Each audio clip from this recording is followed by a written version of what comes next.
permit, and it is widely reported that the system has a death penalty for the most severe trespass violations. Estimated net worth of the Van Manen star mineral wealth.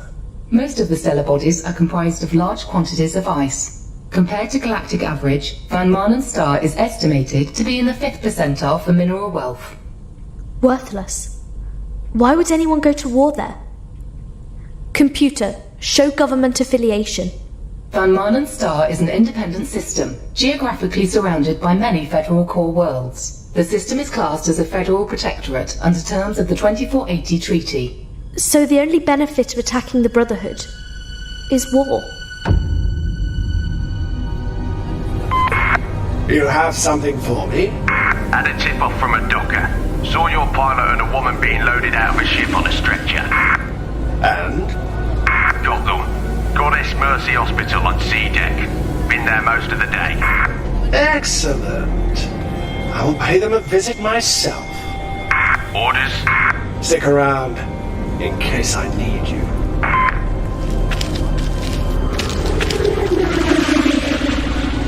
Can I help you, bub? Flowers, please. Something for a sick man. Or possibly a funeral. I'm only planning the one appointment. 10 creds.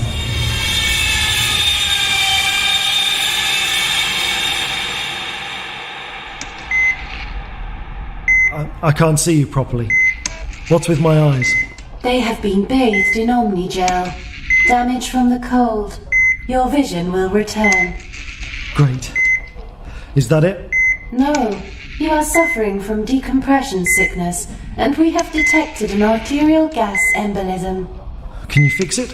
We have done what we can with medication. To reduce the risk to your health, you must be placed in a pressurization chamber. That sounds like it will take a while. Anything quicker? You do not understand, Mr. DeFeer.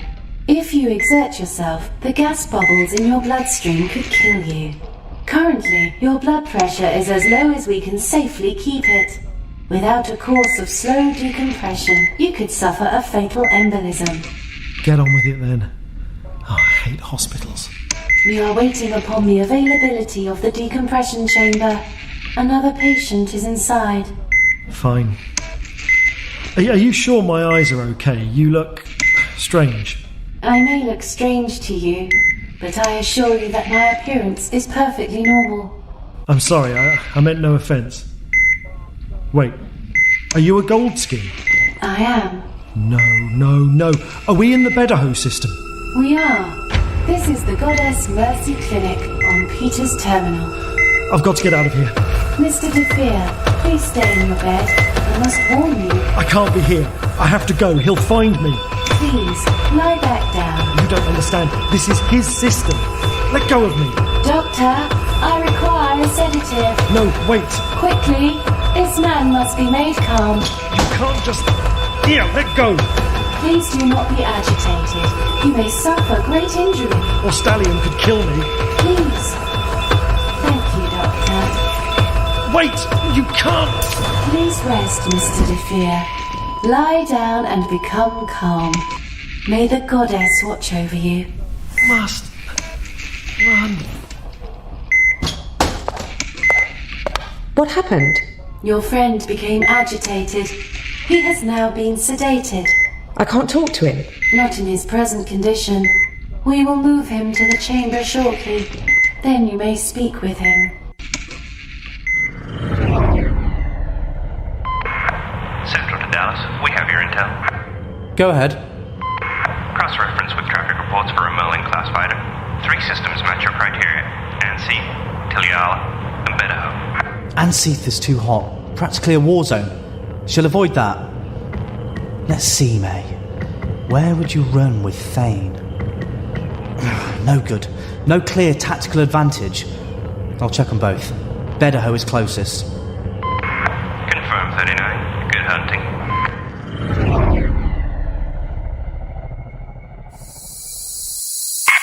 So, this was your idea of an escape? Sark?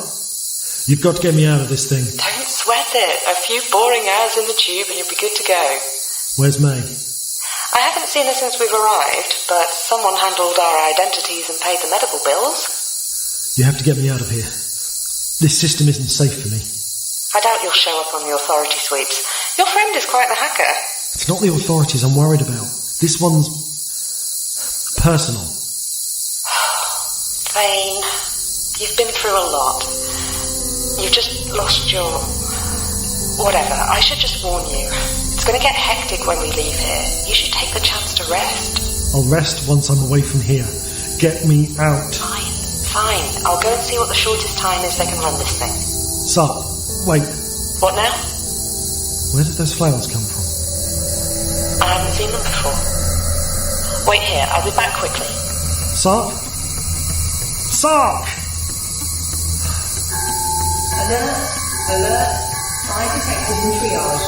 Sealing bulkhead doors for your safety. What's happening? Hello, slave. Sark? Your friend had to go. Such a shame. Pretty little thing. Commander Stallion. Of course. You dare come to my front yard and flaunt the ship you stole from me, and you expect me not to notice? To bend over and take the abuse? I think not. Computer, what is echidna? 3 records found. Echidna is an animal in the monotremes order of mammals. Despite its status as a mammal, the egg-laying echidna... Next. Echidna, in Sol mythology, was the lover of Typhon and mother to several creatures, notably Hydra, Cerberus, Scylla, Gorgon... Next. Echidna Corporation was a research and development contractor for the Federation between 3165 and 3216. 3216, the year of my father's death. Computer, show all records for the Echidna Corporation. Echidna Corporation was a research and development contractor for the Federation. You've told me that. Expand entry. No records available. What did they research and develop? No records available. Who owned the corporation? No records available. Which federal body commissioned them? No records available. If there are no records available, where did the reference come from? Please wait. Working. What? Echidna Corporation. Reference extracted from student thesis. Terry Mertes. Charting the Cosmos. Options for exploratory labour. Play entry. However, exploration is not complex work given the support from adequate sensors, so it could be optimal to use human clones for the work.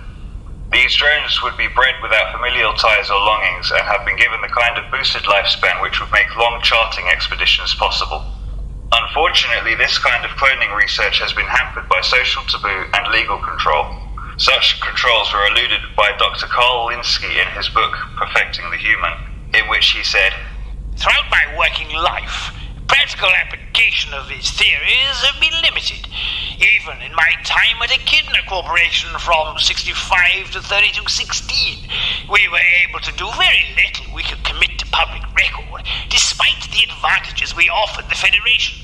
Thus it may be our aspirations are limited by our very human and, if I may say, antique morality." Contextual extract ends. Computer, access book Perfecting the Human by Dr. Carl Linsky. No records found. If it was quoted in a student thesis, it must exist. Show all records for Dr. Carl Linsky. Linsky, Dr. Carl. Improved crop yield in low G, 3168. Mapping the nutrient cycle, 3175. Radiation management in star decay, 3181. The Governor's Mistress, fiction. Written under pseudonym Dolores Matterhorn, 3199. So Perfecting the Human was deleted. Who could do that? Get me out! Someone get me out of here! Oh, they can get to you. And you can't get out. My. That chamber does look very well sealed. Your skin? Yes, I went gold. I rather think it suits me. What do you want? I'd always hoped to meet you in space. I wouldn't have wanted to hurt my ship, of course, but spreading your ashes across the stars you so craved seems somehow poetic. Don't do this. My, your charts are quite a mess. Sudden decompression, arterial gas embolism, nasty. I hope you didn't damage my ship doing this. Listen, we can work this out. What was the insurance cost on it? I can triple it. I'm working for... Cost? My dear fellow, you cost me face. I had a couple of sweet little things from that fetid dust ball you call home. They were suitably fed, watered and drugged and ready to come back with me to rock my cabin. And what do I find when I get back to my docking berth? Nothing. Do you know how that made me look? I needed a way out. Well, that's what I'm here for. To provide you with an exit. Now, how do these pressure controls work? I assume this is up. No, wait! Oh my, that does look painful. Now, what happened to that other little piece I saw you with? Thank you for helping me, Elias. Everybody calls me Thane now. Oh, very strong. Not that way! Is she still here somewhere? She seemed quite the sort. I should like to reacquaint myself with her. I hope you don't have to hide forever, Thane. For your own sake. Andrew, no! You still know how to impress a girl. Don't you dare talk about her. Oh dear. Wrong attitude. I think the pressure needs to go up again. I think you're bleeding. Did they leave you tissues in there? Get me out of here! Quite right. Time you were out of that tin. I wonder what would happen if I completely reset the pressure. No, wait! Oh, my ears!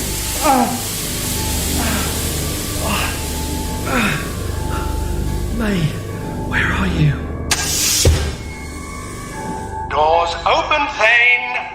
Time to run.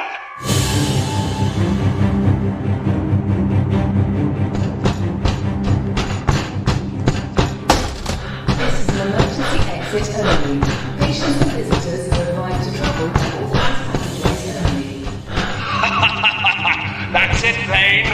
Run into the underbelly of the station where you belong.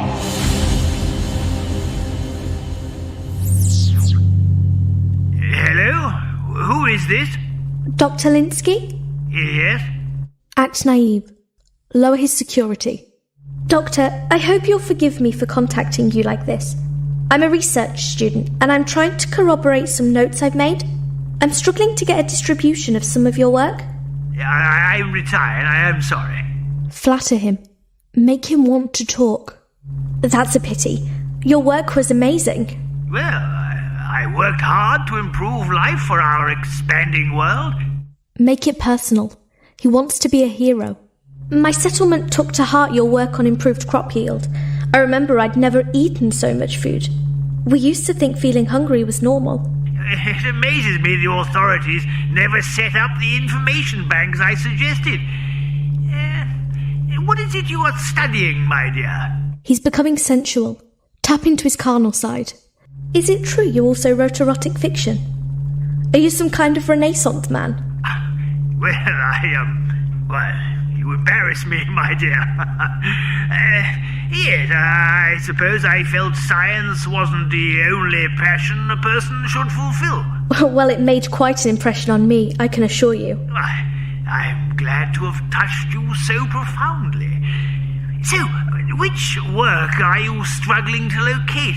I can see if I have backups in my records. I'm looking for a piece you wrote called Perfecting the Human. No, idiot. That's pushing too hard. Never call me again. Damn it. Computer, did my subcarrier lock on? Affirmative. Coordinates obtained. Excellent.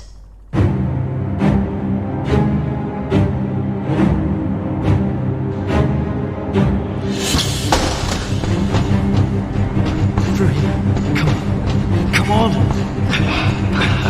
You can't run forever, Thane. Of course, I was going to take my ship back after I kill you, but now you've sweated all over it. Your outcast slave, filth, will be all over it. I shall probably have to have it scrapped. You still know how to impress a girl. Merlin class. It's a bit beaten up, isn't it? Travel between systems can be a bit rough.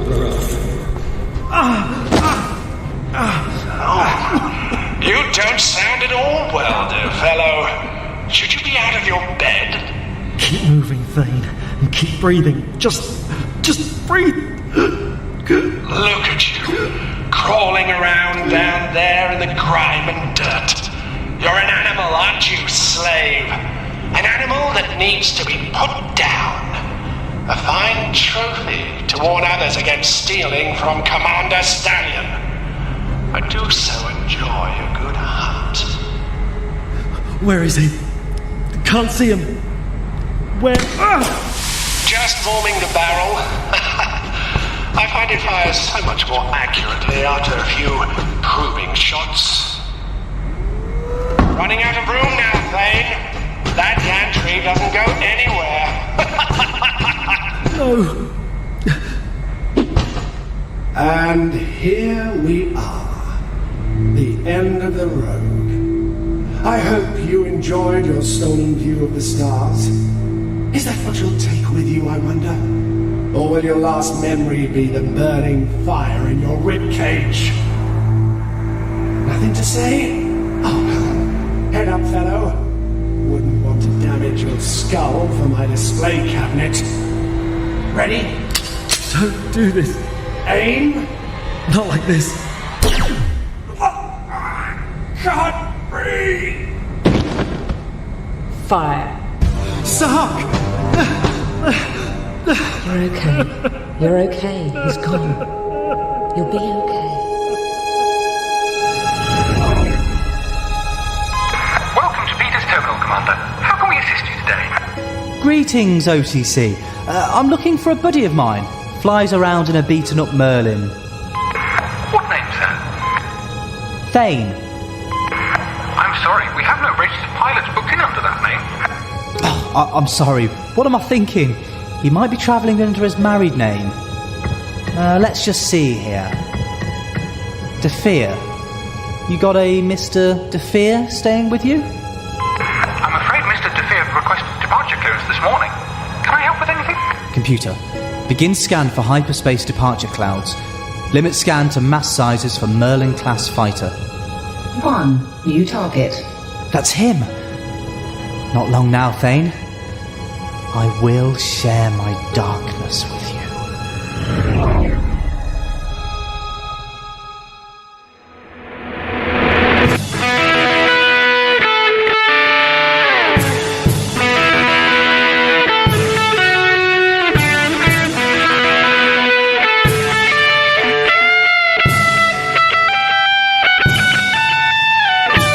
In episode 1 of Escape Velocity, Christopher Jarvis played Thane, Amy Timms, May, Liam McCauley, Dallas, and Janet Westwood Wilson played Sark. Scott Joseph was Stallion, Samantha Bayard the Goldskin Nurse, with Andy Seacombe as Dr. Linsky, and Verity Croft as the computer.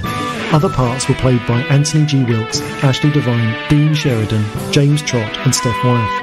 Escape Velocity was written and produced by Christopher Jarvis with music by Alan Stroud, and is a Radio Theatre Workshop production. Elite Dangerous is copyright Frontier Developments. For more information and full credits, please visit escapevelocity.laveradio.com. Escape Velocity has a limited range of merchandise, which supports the production of the show, and looks and feels great. At the moment we have t-shirts and travel mugs, both featuring original Escape Velocity artwork, and available in a range of sizes and colours. The travel mugs were limited edition to LaveCon, so when they're gone, they're gone. If you'd like some Escape Velocity swag, please visit www.radiotheatreworkshop.com and click on the store, where you can get all these things, as well as our other great audio dramas. Thank you.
that surrounds it. Broadcast from a Orange Sidewinder and hosted by a vending machine technician. A place of nonsense and innuendo for forum dads. A self-contained podcast 2 hours long. Transmitting to every corner of the galaxy. It's even louder than me. The hottest show this side of Dizzo. The name of the place. Lave Radio. Lave Radio. Lave Radio. Lave Radio.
Greetings, Commanders, and welcome to episode 386 of Lave Radio, the show that likes to talk about the universe of Elite and the fantastic community that surrounds it.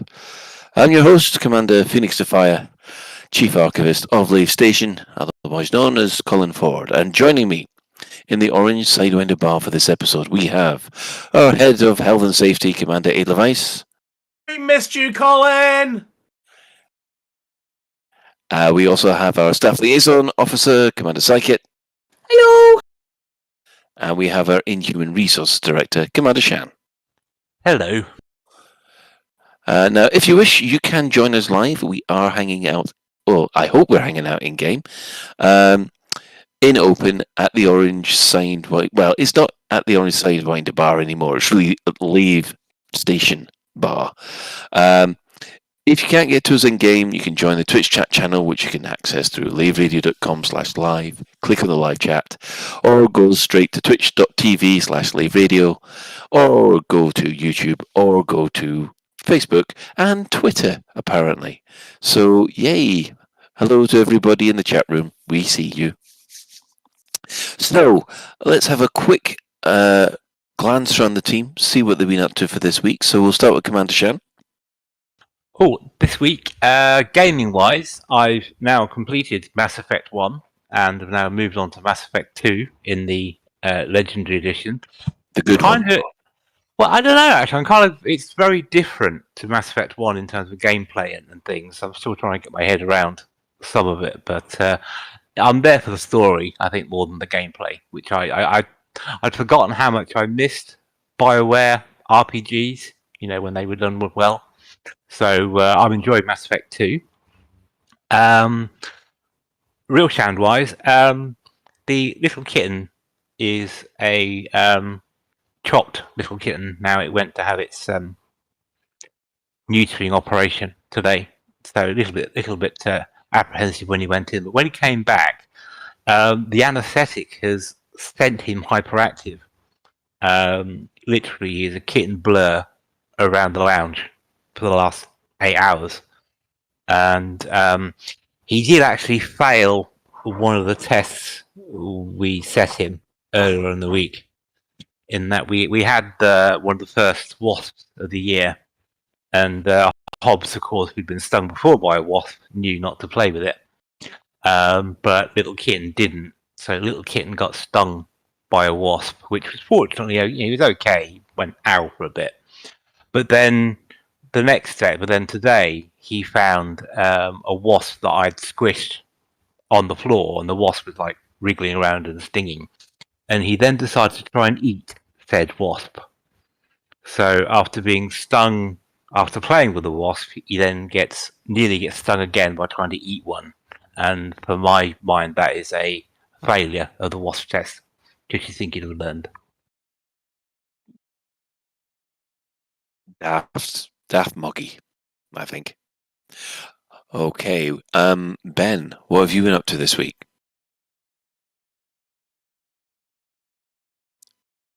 Hello? Am I the only one here? Sorry, I'm still here. I'm just trying to not cough my lungs up on air. Ah. There we go. No, might be there. The highlight of my week, as I was saying, was Sunday when I joined the lovely Psychit and Mal on their little thing. So that was much fun. I think. I don't know what they think, but I think it was fun. I also had the mixed pleasure of going to see the. Hang on, can somebody else take over for a second? Absolutely. Okay, Psychit, can you tell us what you've been up to this week? Oh, not much. Well, Ben's Not lungs much, poor decide to Ben. leave him. I thought we were going to finish Ben's sentence for him. So what do you think Ben went to see? Oh God. Oh, I don't even know what's out at the cinema. All I've got is I'm blinkered towards WandaVision, and I can't stop thinking about not WandaVision, Multiverse of Madness, and I'm very excited about it. Very excited about it. So I think Ben went to see the remake of Mary Poppins. That's not in the cinema. Oh, he didn't go and see Morbius, did he? I did. Oh, I bet you went and saw Morbius. Oh no. Yeah. Yeah, I saw Morbius, and we'll leave it at that, I think. Oh no. Now, if your mum says if you can't say anything nice. Did you not fancy going and seeing The Northman or something? Because I hear that's the film at the moment. I don't even know if that was on. I don't know if it was on when I went to see it anyway. So I did see that. I mean, it wasn't terribly bad. It was just, what are you playing at Sony? We've got license to all these Spider-Man characters. We're trying to do our own cinematic universe. And they still managed to fuck it up. Yeah, they've got access to all these characters, and Morbius is a great character. Mm-hmm. Is it? How was Matt really? Smith in it? How was that? Was Matt? I've heard that Matt Smith carries it because he's fantastic. Yeah, Matt Smith was brilliant. Okay, I'll allow that. Jared Leto wasn't that bad either. I mean, the acting was fine. It's just, what the hell are you playing at with the storyline, guys? I got told. I was listening to the last ever Mark and Kermode and Simon Meal podcast, and they said that actually Jared Leto, he wasn't even the best Jared in the same film.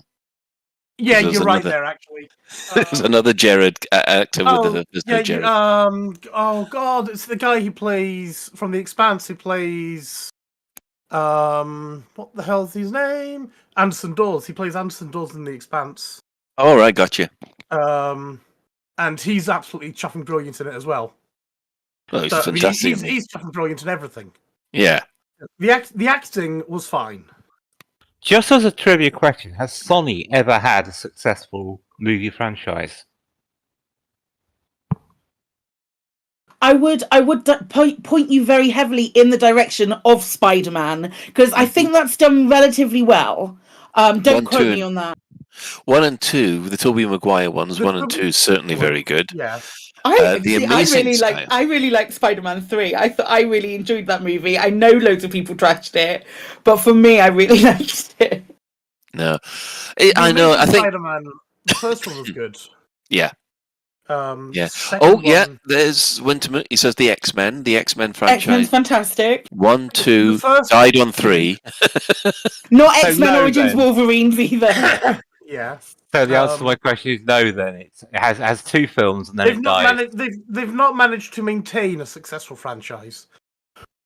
Well, I don't know. You could argue that the X-Men series, it does seem to go good film, good film, bad film, good film, bad film, and it just keeps on going round on that. Yeah. They always seem to not be able to land the final. They've tried twice to do the Phoenix Saga, and oh god, It failed both times. But it failed both times. Isn't that the same with Bond films? Bond films goes good, bad, don't they? No, that's Star Trek films. No, you think Star Trek. You don't.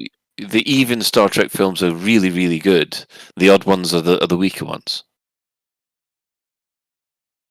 But anyway. Well, there was this theory with Elite expansions as well, wasn't there? But we'll go on to Oh, that. for goodness sake. Shan! Couldn't resist it. It had to be naughty. Anyway. We need to get the buzz All of right. Shan again, don't we? We are. We're going to have to break out the Shan negativity meter. We will have to. It's just getting ridiculous. Right. On to Psychic. Not that much. Not that much. Oh. Had a little flutter on the national, as I want to do. Didn't win, obviously, because I play stupid bets and I don't really pay attention to horse racing. I just pick the ones which have the pretty colours, or the grey horses, or the names that mean something. So that was a bit of fun. In game, I was getting ready for the old PvP event, and then Saturday just disappeared on me, so I didn't actually get to do it, which was really annoying. But they then extended it until the Sunday, and I was super excited. And then the tick happened and the war ended. So it was just so slow I wasn't going to get to do that at all, and I will get over it. But yeah, aside from that, it's been kind of a quiet week.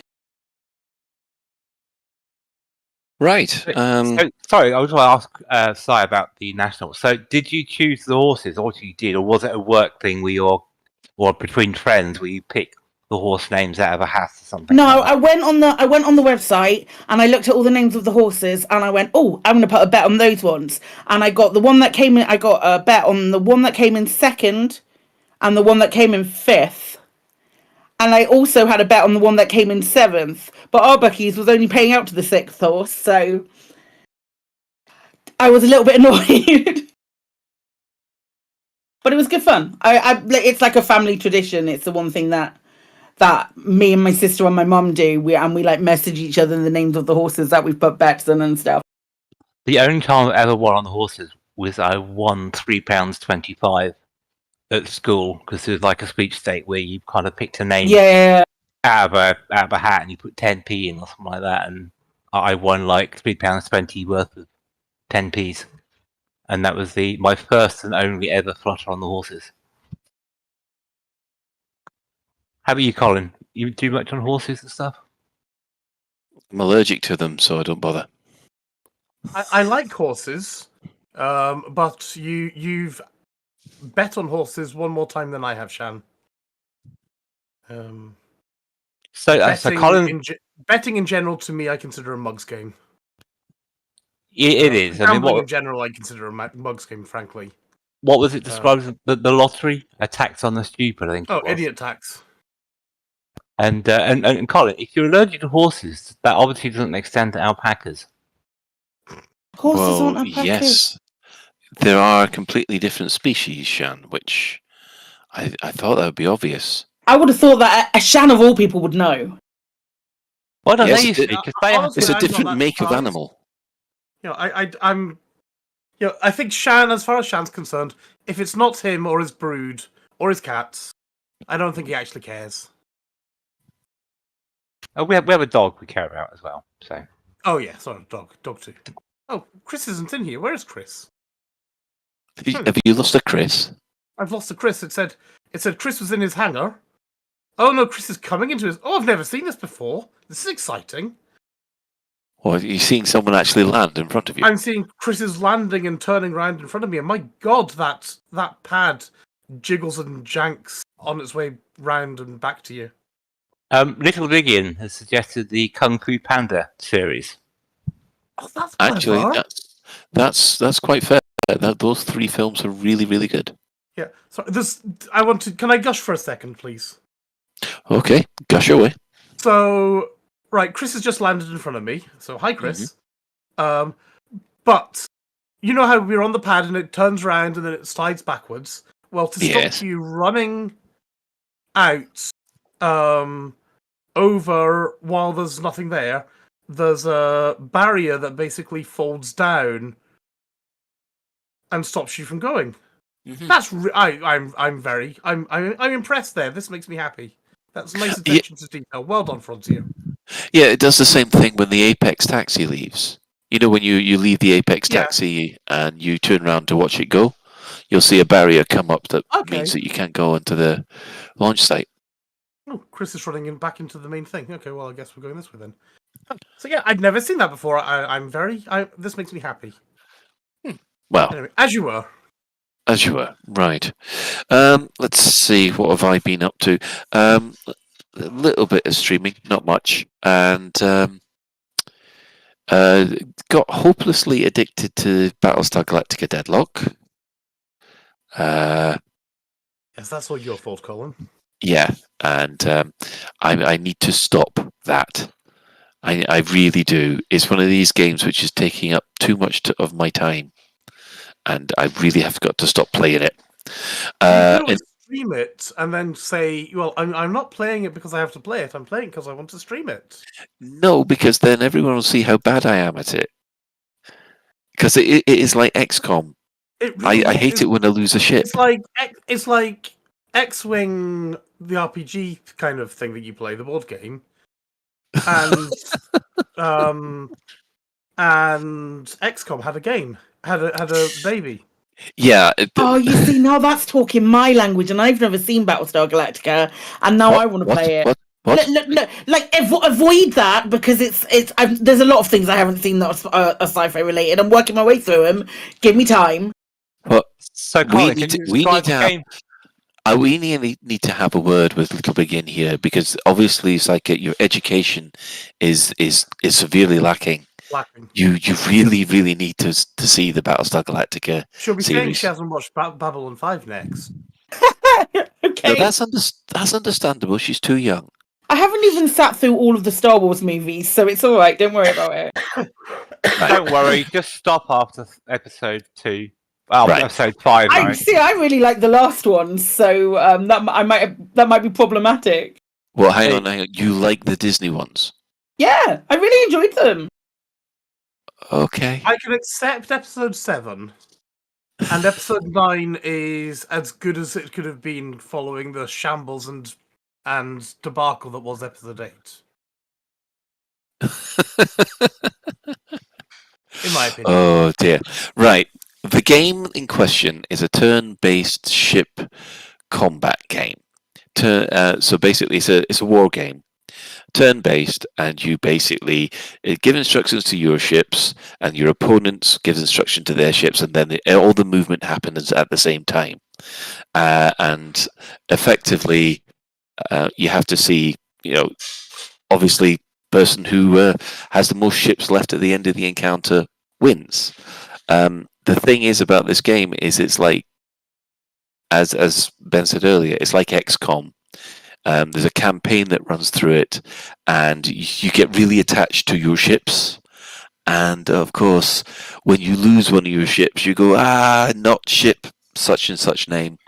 And it's how shall I can't really describe how much I really love this type of game. So is there a little person counter? So when you lose a ship, the number of people that belong to the human race ticks down? No, it doesn't, because it's set during the first Cylon War. So this is for those of you who do not know, there is the 12 colonies of Kobol, and they invent these things called Cylons, who are basically robots. The robots develop artificial intelligence, and then realize they don't want to be the slaves of the humans in the colonies, so they rebel, and they decide that actually we're going to do more than rebel. We're going to wipe out the human race, and then this is you defending the 12 colonies after the Cylons rebel. Commander Ventura has asked, is this after Caprica? Because there's a TV series called Caprica. Yeah. The 12 colonies of Cobalt. Yes. It's the 12 colonies of a computer language from the 1960s. And you have to basically defend these 12 planets against the constant Cylon attack. And it really is... it's like XCOM. I've in noticed, a good way, with spaceships instead of soldiers. Well, I love that after you've gone and done the thing, you can now watch it in real time, and it goes off and gives you cinematic angles of your Vipers flying in and. Oh yeah, and that is. I was like, oh, that's so good. Yeah, that's one of the highlights of the entire game. Is that basically after you've played your encounter, what it's done is it's gone and done a lot of AI work to work out what the camera angle should be, and basically it's like it's like the Burrs had actually gone and done this in the style of the Battlestar Galactica TV series, and it's really, really atmospheric. I was going to send you a video of my latest encounter, but it's 6 minutes long, Ben, so I don't think it would work. I don't know how long that one I sent you was. Yeah. So how does it determine who or what destroys what? Is it just sheer numbers, or is it ship class, or can you change the build of your ship to be more tanky or more glass cannony or something? No, there are certain different types of ships, so you end up with different types of Battlestar, different types of cruiser, different types of carrier or frigate, and different types of Vipers. And you have to basically build up your fleet made of these different ships, and obviously select the munitions that they're going to use, and then basically you've got to guide them through the battle. And this is one of the things. A couple of nights ago, I thought I'll just have one turn. Next thing I know, everyone else had gone to bed, and I was thinking, "What time is it?" And of course, I look. One turn. One turn is basically. Do you mean one pew pew mission? No. One turn is basically one turn on the map. You know, you got end turn on the command map. Yeah. That's what I call one turn, which sometimes could be 2 or 3 missions, depending on how many encounters the map has thrown at you.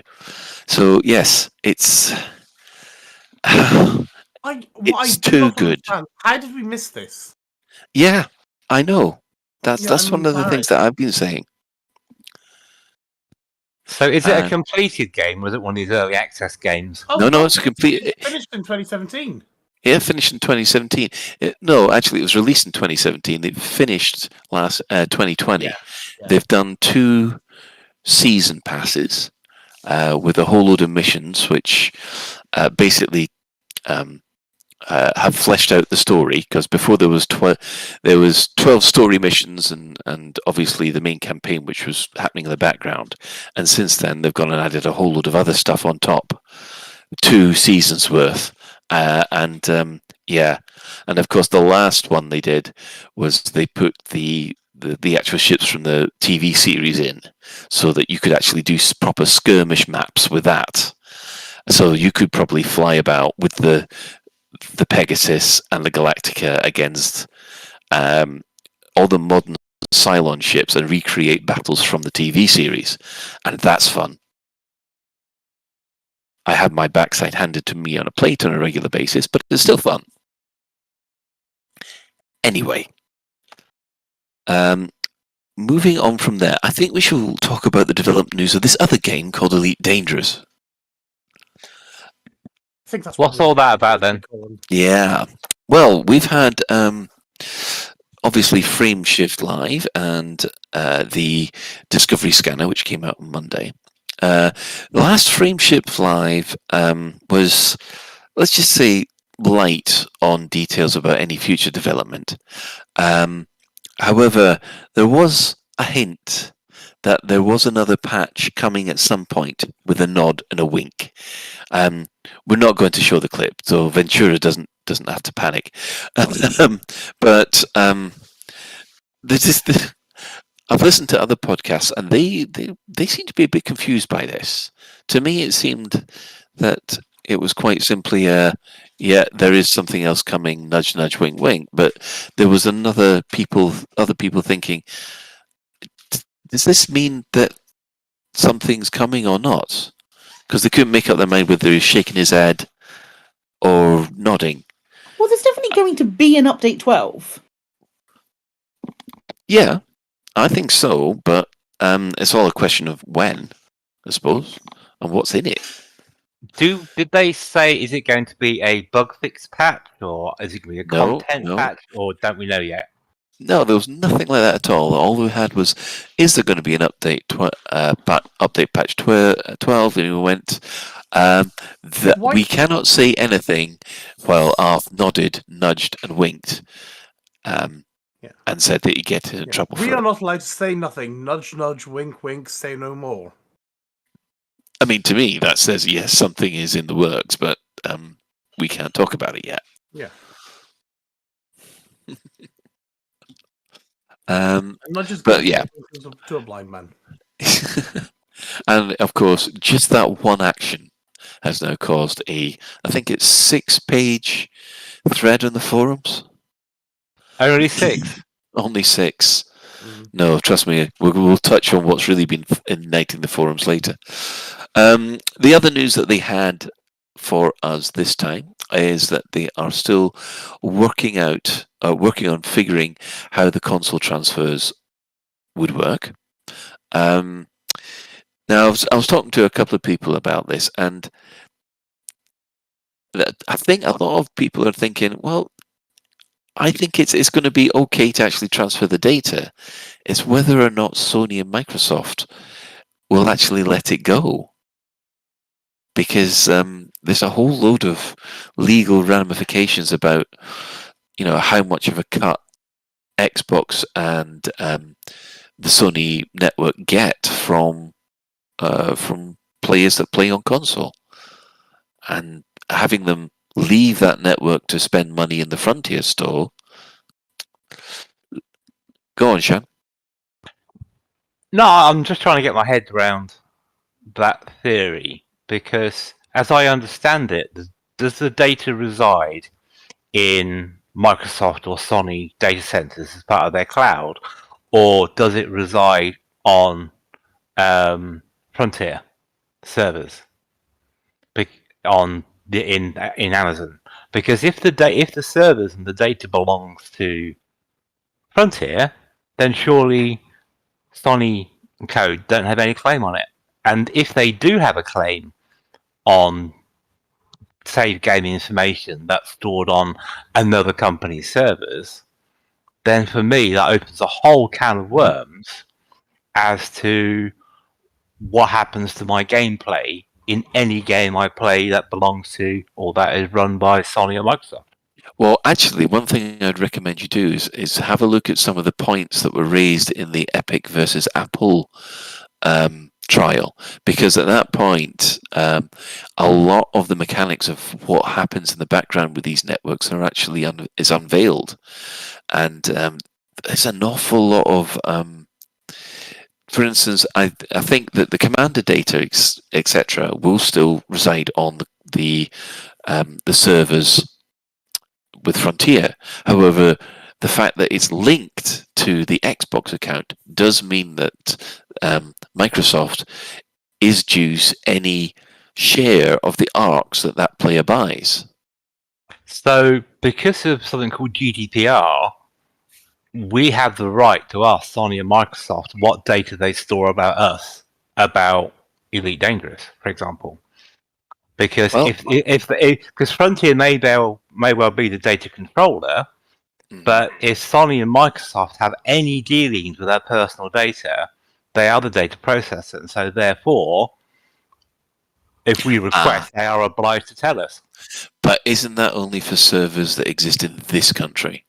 No. Right. Well, I'm quite sure that you can work out the legal documents to make the request then, Shan. I'm probably sure I can, but it's just a whole it's just a whole can of worms. And that's probably what they have to deal with. I'm not sure. I think it's more simple than that. But as Winston said, if the data resides on Frontier servers, it belongs to Frontier. So I guess we'll see. But yeah, I don't know. Whatever it is, I suspect it's harder than we think it is because everything is. It does seem to be. I mean, I'm of the opinion, being involved with doing data transfers at the moment, it's probably a legal issue, not a technical issue, that they've got to kind of sort through. So, yeah. Anyway, now they did say that they will be at LaveCon in some capacity, which was very nice. Didn't say what kind of capacity that might be. Might be official, might be just CMs or developers turning up unofficially. And we got a nice shout out yet again from Bruce and Arv. And can I just say that does anybody want Bruce as a wingman? Only if he's rocking the double denim.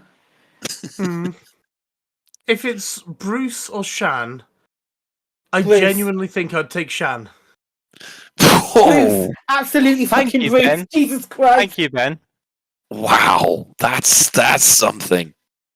Nah, I mean, Shan, I expect Bruce to shoot me in the back as well. Yeah, I think we should ask the chat. Chat, if you want, put Bruce or Shan into who you would prefer as a teammate, just so that we have a vague collection of where people stand on that. That'd be nice to see. Apart from that, yeah, I do think it's quite funny when Arth begins to lose his temper. He goes a little John Cleese because he was. Thank you, chat. Look, I'm getting a vote of confidence here. Wow. Oh, yeah, Phoenix Blue's got a good point. My back would hurt from carrying Bruce. Dear, yeah. Well, yeah. From the response we've had, it looks like. Oh no, hang on. Oh, I should have put a counter on this, shouldn't I? Because it started off with Shan winning quite strongly now, but Bruce has caught up. Anyway. Yeah. So, actually, it's about 50-50. Oh, Jonathan Teatime makes a very good point. He wants Bruce as his wingman because Shan would actually manage to shoot him in the back. That is a very valid point. Actually, last time we played with some devs. Do you remember we did with Stephen? We had the rares run, didn't we? Where you lot were trying to drop rare goods off yes. at the stations with Stephen in them. Yeah. And myself and someone else were trying to. You were trying to interdict us or something. Yeah.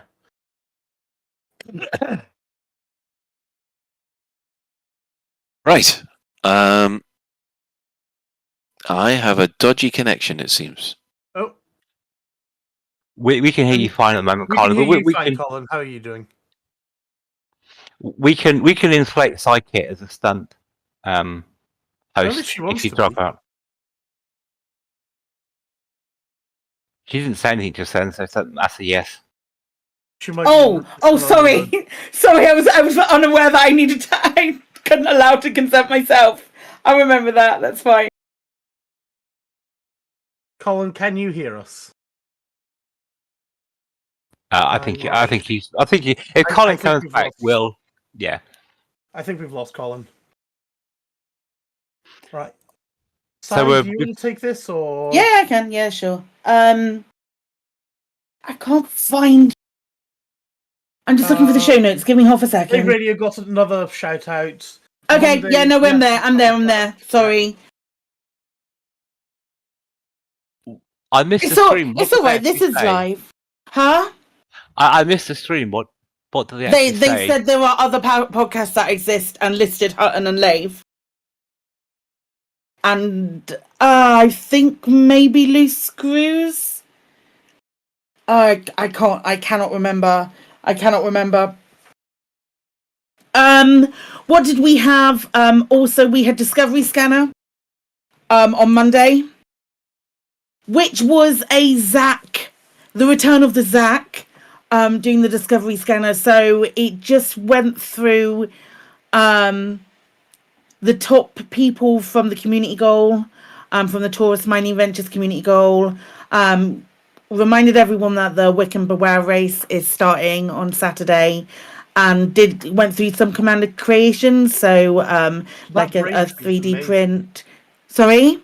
Do you not think that Braintree is amazing? The Braintree was amazing, absolutely. Yeah. And then obviously some Lego as well. Because we all love Lego. Actually, another question for everyone. Yeah, I love all this Lego and it's all great, but are commanders who are creating lovely spaceships using 3D Lego building tools on the web, is that cheating or does it still count? If you believe the Lego movies, they're not master builders if they use the instructions.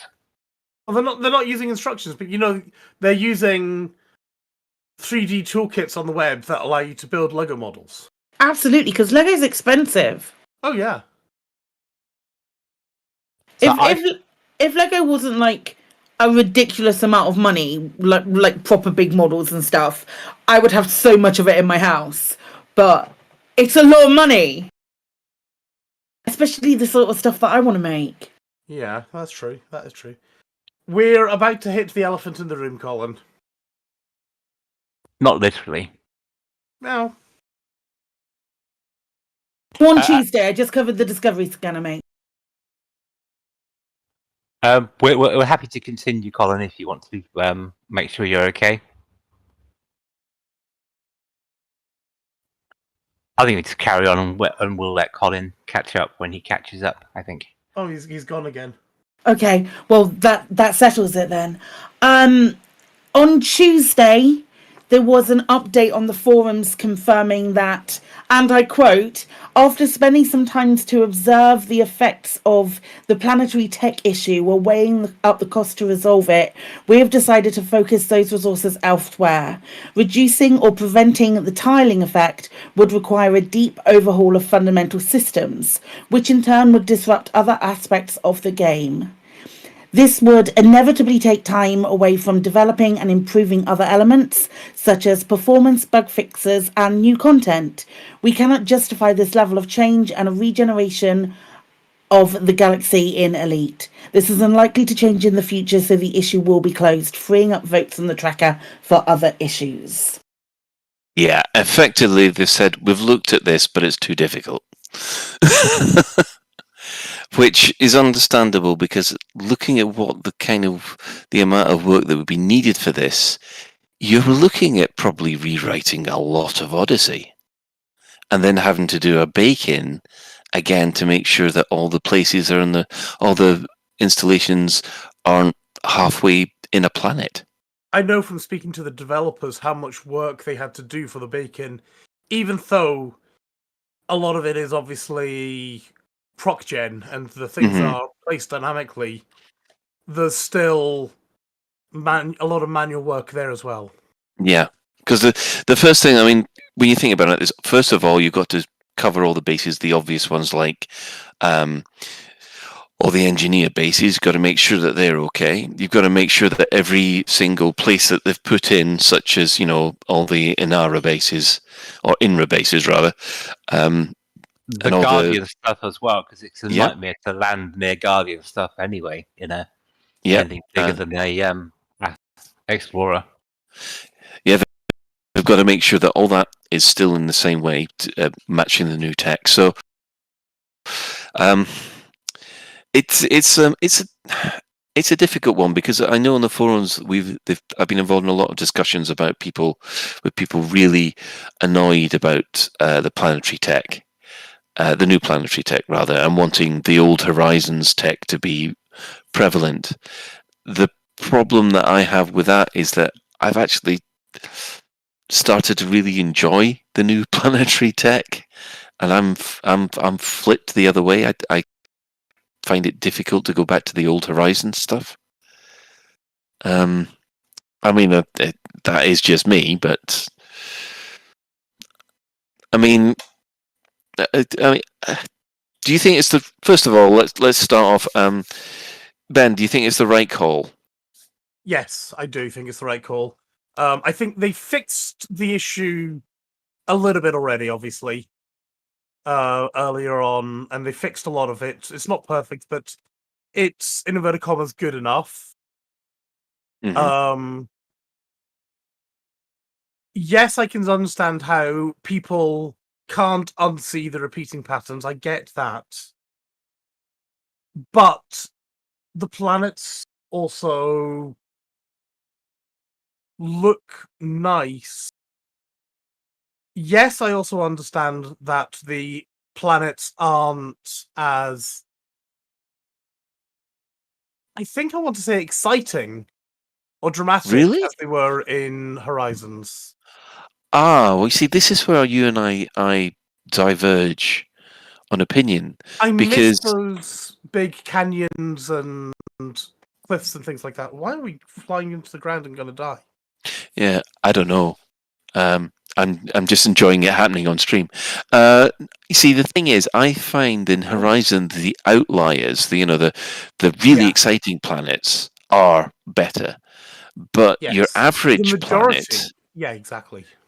the average planets are better in Horizon. In Odyssey. In Odyssey, yeah, I'd agree with that. I think, as you say, the outliers are amazing, but there are a bajillion Lave 2s for every Pomash 3Cs.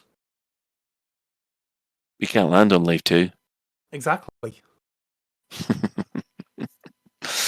Okay, Shan, your turn.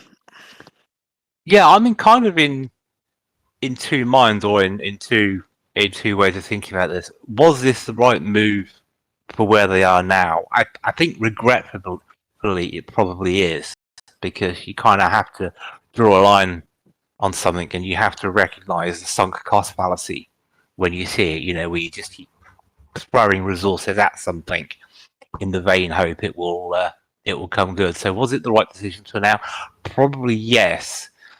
But with my hindsight thing, it's like, well, it shouldn't have got to this point, and it should have been picked up in testing. They maybe have done something about it originally. The other thing that slightly concerns me is they talk about future content and stuff that's coming, but we still have no idea what's coming. And if you were cynical, you could say, well, actually, the game's going into maintenance mode, so they're not going to spend any more time and money on it, and they're just keeping the hook baited. So I don't know, but was it the right decision for now? Regretfully, I think it was. Okay, Psychic, your right call? Yeah, absolutely. Just from sort of like more personal experience, I'm very much of a similar mind to you, Colin. Like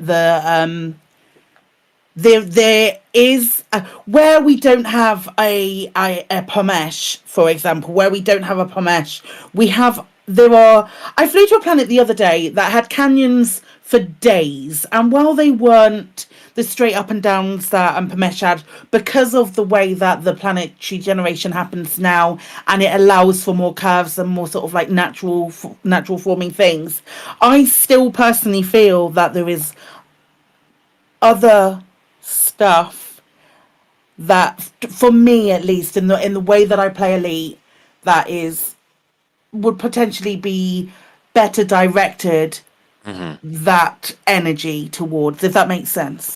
Yeah. A bit of devil's advocate question. Sorry, I'm sorry. Do we think if Dr. K was still around, it would have made a difference? Absolutely not. No. Not at all. And she said that herself. So, yeah.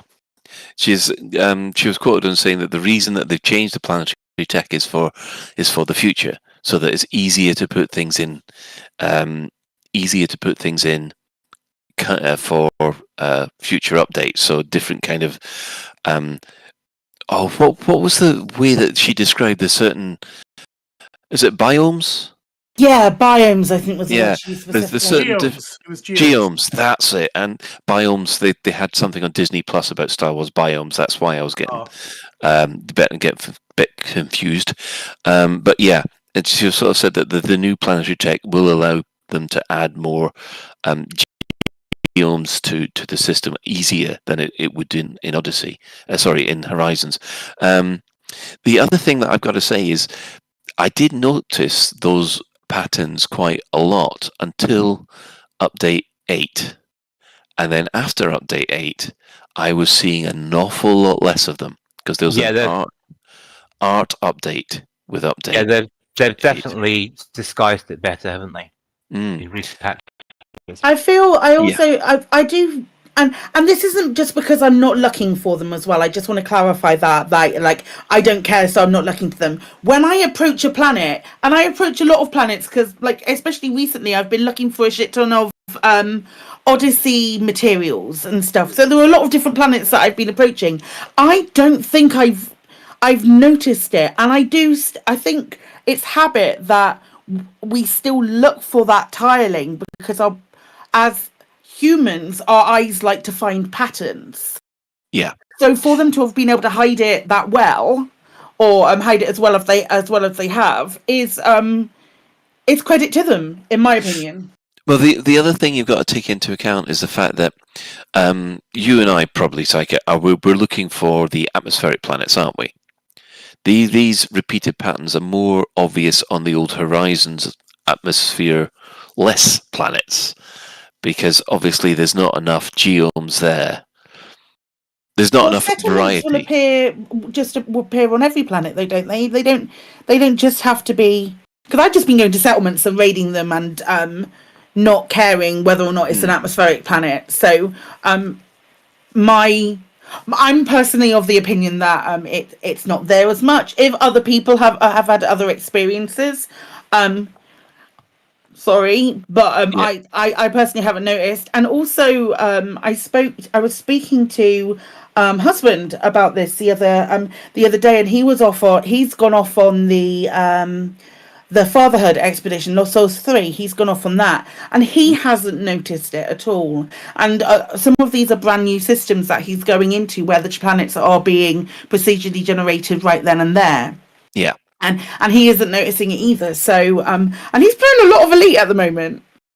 Yeah, fair play to him. Fair play to him. Yeah, I mean, I'm of the same opinion of the rest of you. It was the right call to make. The game has bigger issues that need to be looked at, and I think to do a complete rework of the planetary tech and the bait that goes with it would just be a massive, a lot of effort for very little gain, in my opinion. So, yeah. Right. We shall move on to the in-game events. What has been happening in-game this week? Well, not as much as usual. On Thursday, the Taurus Mining Ventures operation concluded, so that was the end of that CG, as did the secret CG for Salvation. I didn't get anything from the Salvation thing. I handed stuff in, signed up. I was in the top 100%, but I didn't get any monetary reward for it, which I'm a little bit annoyed about. But is Salvation off your Christmas card list then now, Colin? I'm not. I'm going to run to Ramtar and tell him what Salvation did. That's what I'm doing. Didn't pay me enough money. On Friday, the Moralists have rejected the Emperor's offer of protection, or becoming a protectionate. I thought this was going to be a CG. I really did, but obviously not. And then on today, Harissa has now accepted, Emperor Harissa has now accepted the Malinist independence and says that no further action will be taken. Whether or not that remains to be seen, we'll have to wait and see. So, I think it's that time of the week again. Store alert!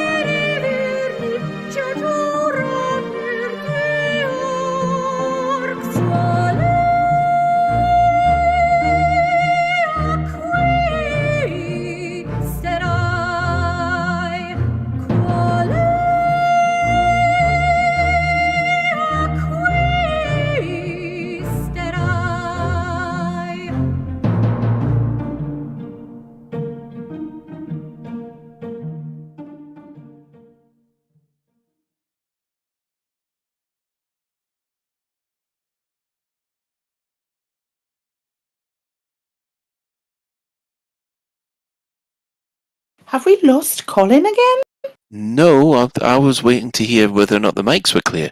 Well, the mics are definitely clear. I guess so. Dramatic pause, wasn't it? It was a very dramatic pause dramatic to talk pause. about the ship skins. Yeah, well, the store alert this week, well, there hasn't really been a major one that's highlighted, but there is the Fer-de-Lance Crossfire that has appeared on the store. This looks quite nice to me. Anything with the Fer-de-Lance on it seems to be fine. What? It did get a tweet about it as well. Oh, did it get a tweet? Well, then it must be. Yes, it got a proper shout out. Yeah, brand new in the store. Excellent. Well, I do like the look of this red one. Mind you, I think anything the Fer-de-Lance in red and silver always looks fantastic to me. So I will probably be using my spare arcs for this one. I must admit, since doing a lot of on-foot missions, that I'm hitting the 400 arcs a week quite easily now. Is anyone else hitting the 400 limit? Yeah, like on a Monday. Yeah, well, I'm not surprised you would. I actually quite like that skin. And the other thing about it is it's new, isn't it? It's not one that's been dug up from the archives. It's a new skin altogether, isn't it? So I quite like the red one. Personally, being pedantic, I think a black and grey would look good rather than the red and the grey. But I think it's a new skin. It's a good one. Excellent. Right. Well, I think we'll take a short break with some adverts, and then we'll come back with a main discussion.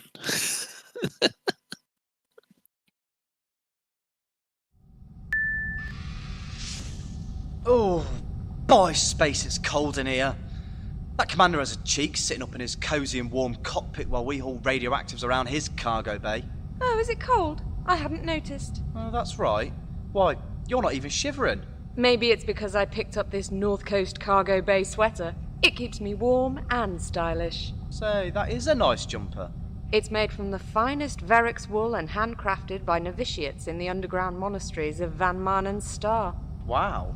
Where can I get one? New North Coast cargo bay sweaters. Be the envy of your friends. Wow every lady from here to the Empire. Be warm and toasty even on the 10th planet of a dying star. Now on sale at Spark and Mensa. Better now? Better? Why, I feel so warm I'll probably never catch man flu again. Spark and Mensa, 'cause nothing says sexy like a neck-high jumper.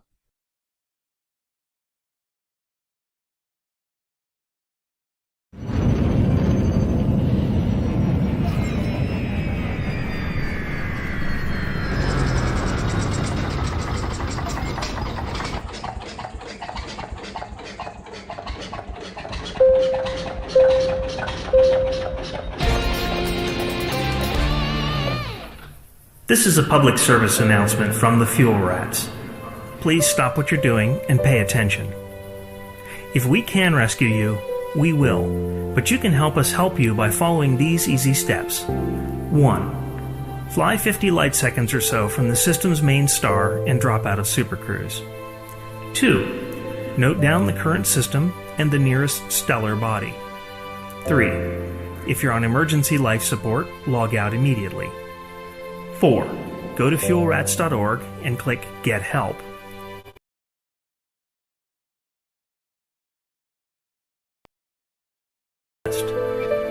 The Fuel Rats. We have fuel, you don't. Any questions? Is your life like this?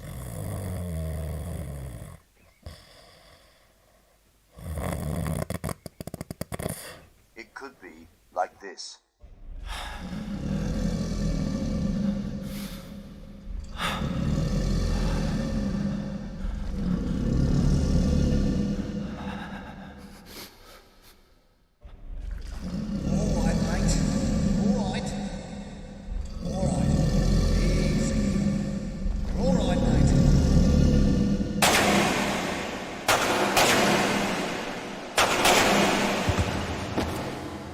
Like this.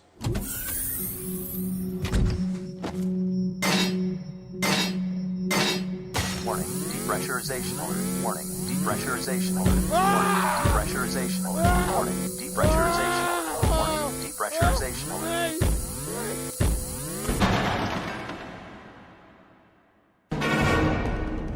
Astrogator Tours. Put some excitement back in your life.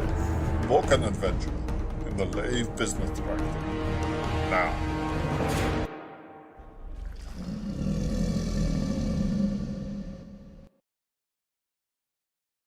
Hi, and welcome back. Well, since Arf joined, we've seen Elite Dangerous celebrate Christmas, Halloween, and Chinese New Year. But where Elite Dangerous is set at over 1,000 years in the future, and we're all born on planets that have their own sense of identity, how can we shoehorn in current Earth holidays to the lore of Elite Dangerous? And what kind of events should we have in game to celebrate with them? So, Ben, you've come up with some ideas for this one, haven't you? Yeah, I mean, I think the first one was obviously the brilliant, frankly, Halloween event they did, and I loved how they tied that into with a little spooky story and things like that. I thought that was absolutely great. The spoders underground, the flesh eating spoders. Do you mean all the spookiness and I can't remember what it was. I can't remember what it was. It was flesh eating spoders. I know it was flesh eating spoders. Okay, I remember enjoying it and thinking this is good. And then we had Christmas, obviously, where you could buy Christmas jumpers and things like that, and helmets with carrots on as the nose and stuff. And the winking cat thing. Yeah. And then you had the Chinese New Year, where I hadn't seen this before, but my God, that's a good skin, and I kind of regret not spending probably 10,000 arcs or something like that to get it. But Is that the orange dragon ones? No, the cat. There's like a cat sort of spacesuit armor thing that looks absolutely amazing that somebody was in last week. I think it was a tiger, wasn't it? Because this year is year of the tiger, and it looked amazing. I deliberately avoided that because I'm not a fan of these whole, hey, it's a holiday, let's use that as an excuse to get people to spend money. I don't like that. I do like, hey, it's a holiday, let's do something fun in game. But on the other hand, that was a bloody good suit, and I kind of regret not. I regret sticking to my principles and not getting it, if you know what I mean.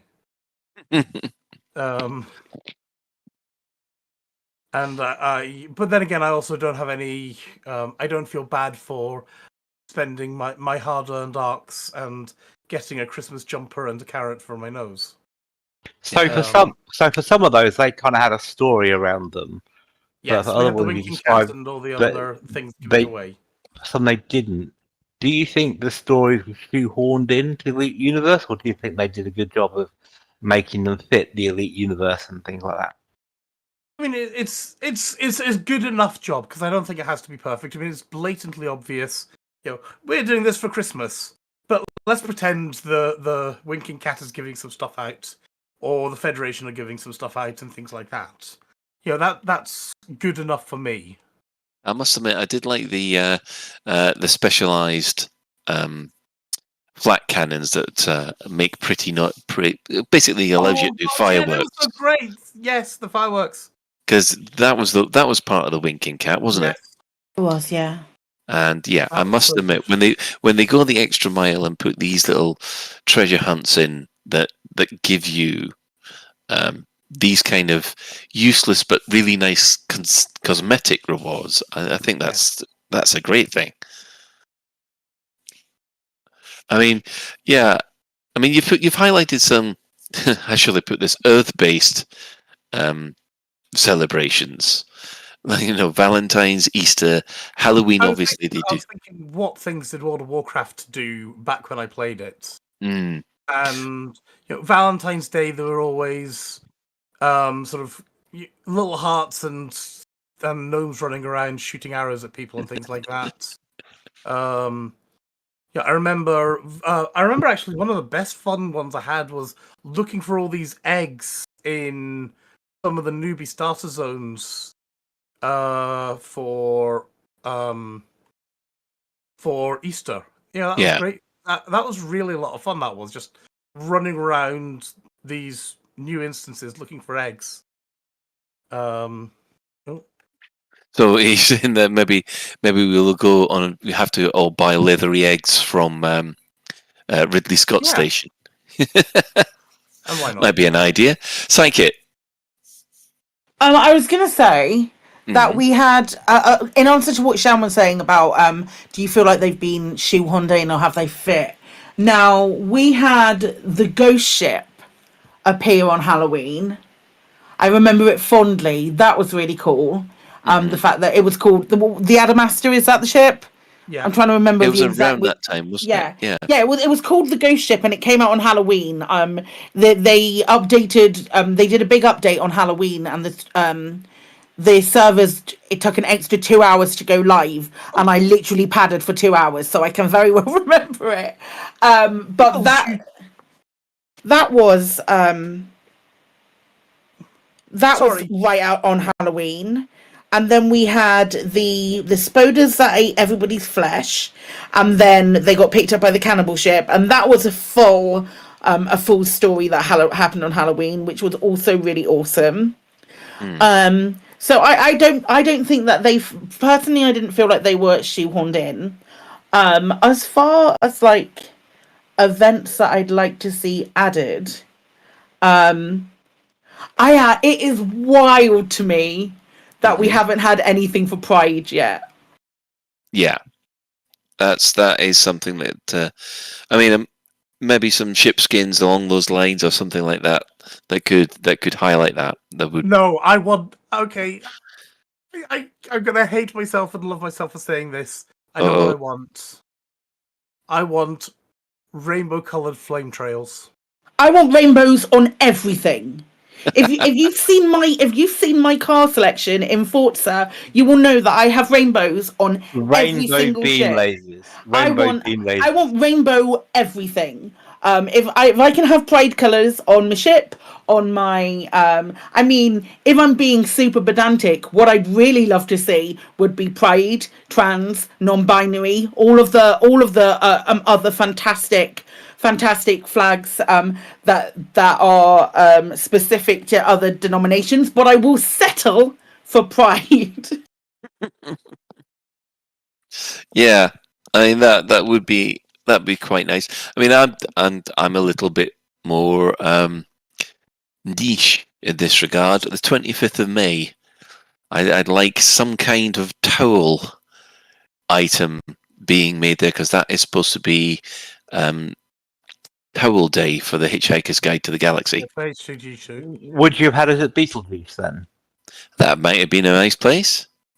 Something involving towels on the 25th of May would be very, very nice. Yeah, that would be nice. Just because I know that Douglas Adams had a big influence on the original Elite, so that would be quite nice. We were getting people. We're getting people asking for a Paddy's Day event.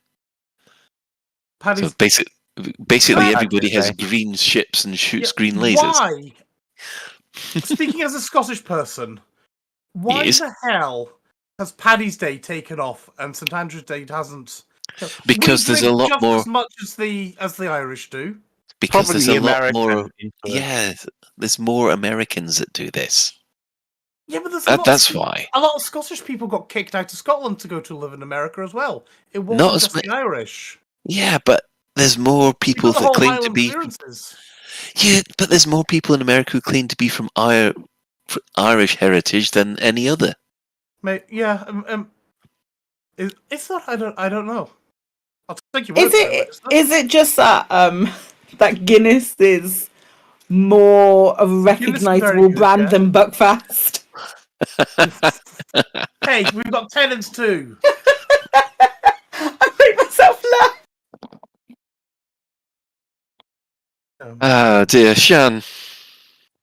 Yeah, it's interesting because my first exposure to these sort of in-game events, was, and please take as many drinks as you like, was Guild Wars 1, and latterly followed up by Guild Wars 2. And they are very, very big on these sort of events. And they actually did quite a good job of dovetailing into the lore of the game. So, for example, for Chinese New Year, there is a continent in Guild Wars called Cantha, which is a Chinese Asian sort of themed continent. So that was then Canton New Year, and there's a whole series of events around that in-game content, and the towns become decorated with Chinese lanterns, and there's the Chinese dragon beams, and the whole town completely changes.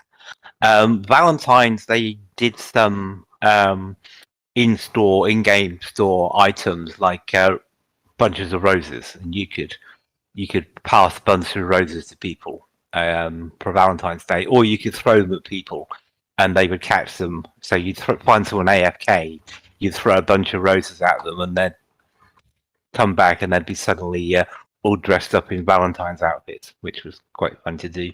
Easter, they have like an egg hunt. That's all to do with children and making the children happy. Halloween, there was something called Mad King Thorn, who people would they started off by celebrating his demise, and then they celebrated his return. And there's basically the whole in-game world becomes Halloween themed, and there's literally hundreds of events and items, and they really go big time for Halloween, as you'd expect from an American company. Christmas as well. This is Winter's Day, they call it, and again, the whole game world gets that. But where I'm thinking about is for Elite is, we spoke about the spooders and the ghost ship and stuff.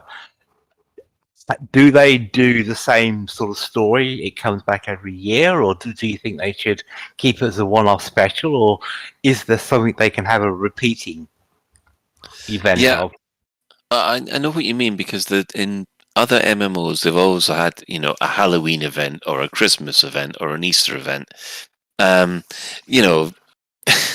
It was. I remember in the Matrix Online, basically, they would explain that one of the older versions of the Matrix has been uploaded by accident, which was basically a whole load of zombies, and you had to defend the existing Matrix from the old zombie Matrix, which it made sense in a kind of weird way, but I think the only way that this can really work is they really need to come up with not a full-blown of something new every year. I mean, obviously they could repeat cosmetics that they've done in previous years, but I think if they're going to do, they can't do a ghost ship thing again, because that was part of the main plot. So no, and they didn't. They did the spider thing, either the following year or the year after. No, it must have been the following year.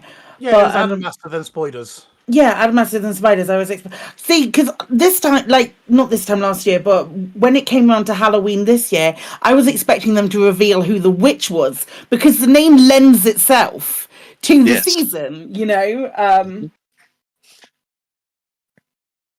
Yeah, the difficulty, I think, with coming up with these new ideas is that eventually you push the concept too far and you start thinking, hang on a minute, they've kind of overdone this. The advantage Guild Wars, etc. has done, and incidentally, they did do a LGBTQ plus event when they do the regularly, where they give away rainbow dyes for your armor and stuff like that, and done stuff for breast cancer and St. Patrick's Day, so they really go out for it. But if you have to produce special content each year, that then becomes an additional drain on development resource and time to come up with stuff and put it in game every year. Whereas what ArenaNet did is they established something that can be almost automated, and everyone enjoys it because it only comes around once a year, and they don't mind if your poppy apples or whatever it is come down once a year, because you farm enough and they last you all year. So that sort of thing, I'm just thinking of the repeatability of it in terms of development resource.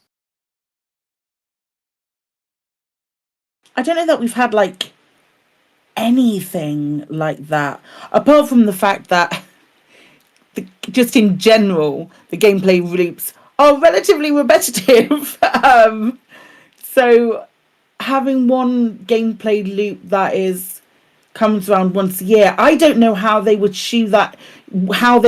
let's say, shoehorn that in to the way that Elite plays. I don't know, Ben? Sorry, Norman has just lost me with having found Iron Brew Haggis, and I need this in my life. You were saying how they would justify putting something in on a repeating business. No. It was about putting something new. So we talked about the ghost ships, talked about the spooners, we talked about these other things, and they're all unique content that's been done every year. And then, but it then becomes a contest of can you raise the bar the next year, or what new can we do in, and it becomes a. I think Easter would be the ideal one for me, because how awesome would it be to get a mission to go and do essentially a scavenger hunt around some of the Odyssey bases. I'd love to do that kind of thing. And we know that Frontier can enable and disable mission types relatively simply. So I guess once you've got it in, you don't need to... You can get it in, keep it on over Easter, and then take it out again, can't you? I guess what you could do, we've got a whole galaxy, certainly a bubble, you can base events on. So, for example, you could have a Lave Independence Day that came up once a year. You could have the Empire's Day, or whatever it is. You can think of events in universe. Yeah. That's what I was thinking. Like, could there be like a week-long or a fortnight-long celebration of the first the first time that the generation ships left, that date, those first generation ships that went, because we know like a lot of them made it, obviously, so it's not like something to be to not be celebrated, but that first big elite dangerous achievement of the generation ships leaving, I feel should be something that is commemorated in game, rather than just being a lore point. Maybe we could have like some kind of celebration each year to celebrate this that happened. If that falls on a time that is like Easter, and then you have to go around all of the generation ships and find specific flags, and that gives you extra things. Let's say hypothetically they do something like that, and we do this pilgrimage to the unfortunate generation ships that did not make it, for example, and we can do that big pilgrimage, and that gives us extra materials or some kind of commemorative thing that you do. That coming around each year wouldn't be too shabby. Yeah, because in Guild Wars 1, as I say, the Winter's Day, the Halloween and stuff, each year for 5 or 6 years, they gave away a different hat. So you could have a hat collection based on what year's events you went to and you did. So you can do that sort of thing. And I do like the idea of giving cosmetic or something strange as a reward. Yeah. You could even do a CG, couldn't you, for a couple of weeks? I don't know, spread Lavian joy around the galaxy by dropping off Lavian brandy at various places for 2 weeks. Anything like that, not spreading around peanut butter. Ugh. Lavian peanut butter. You're getting your jobby round, are you?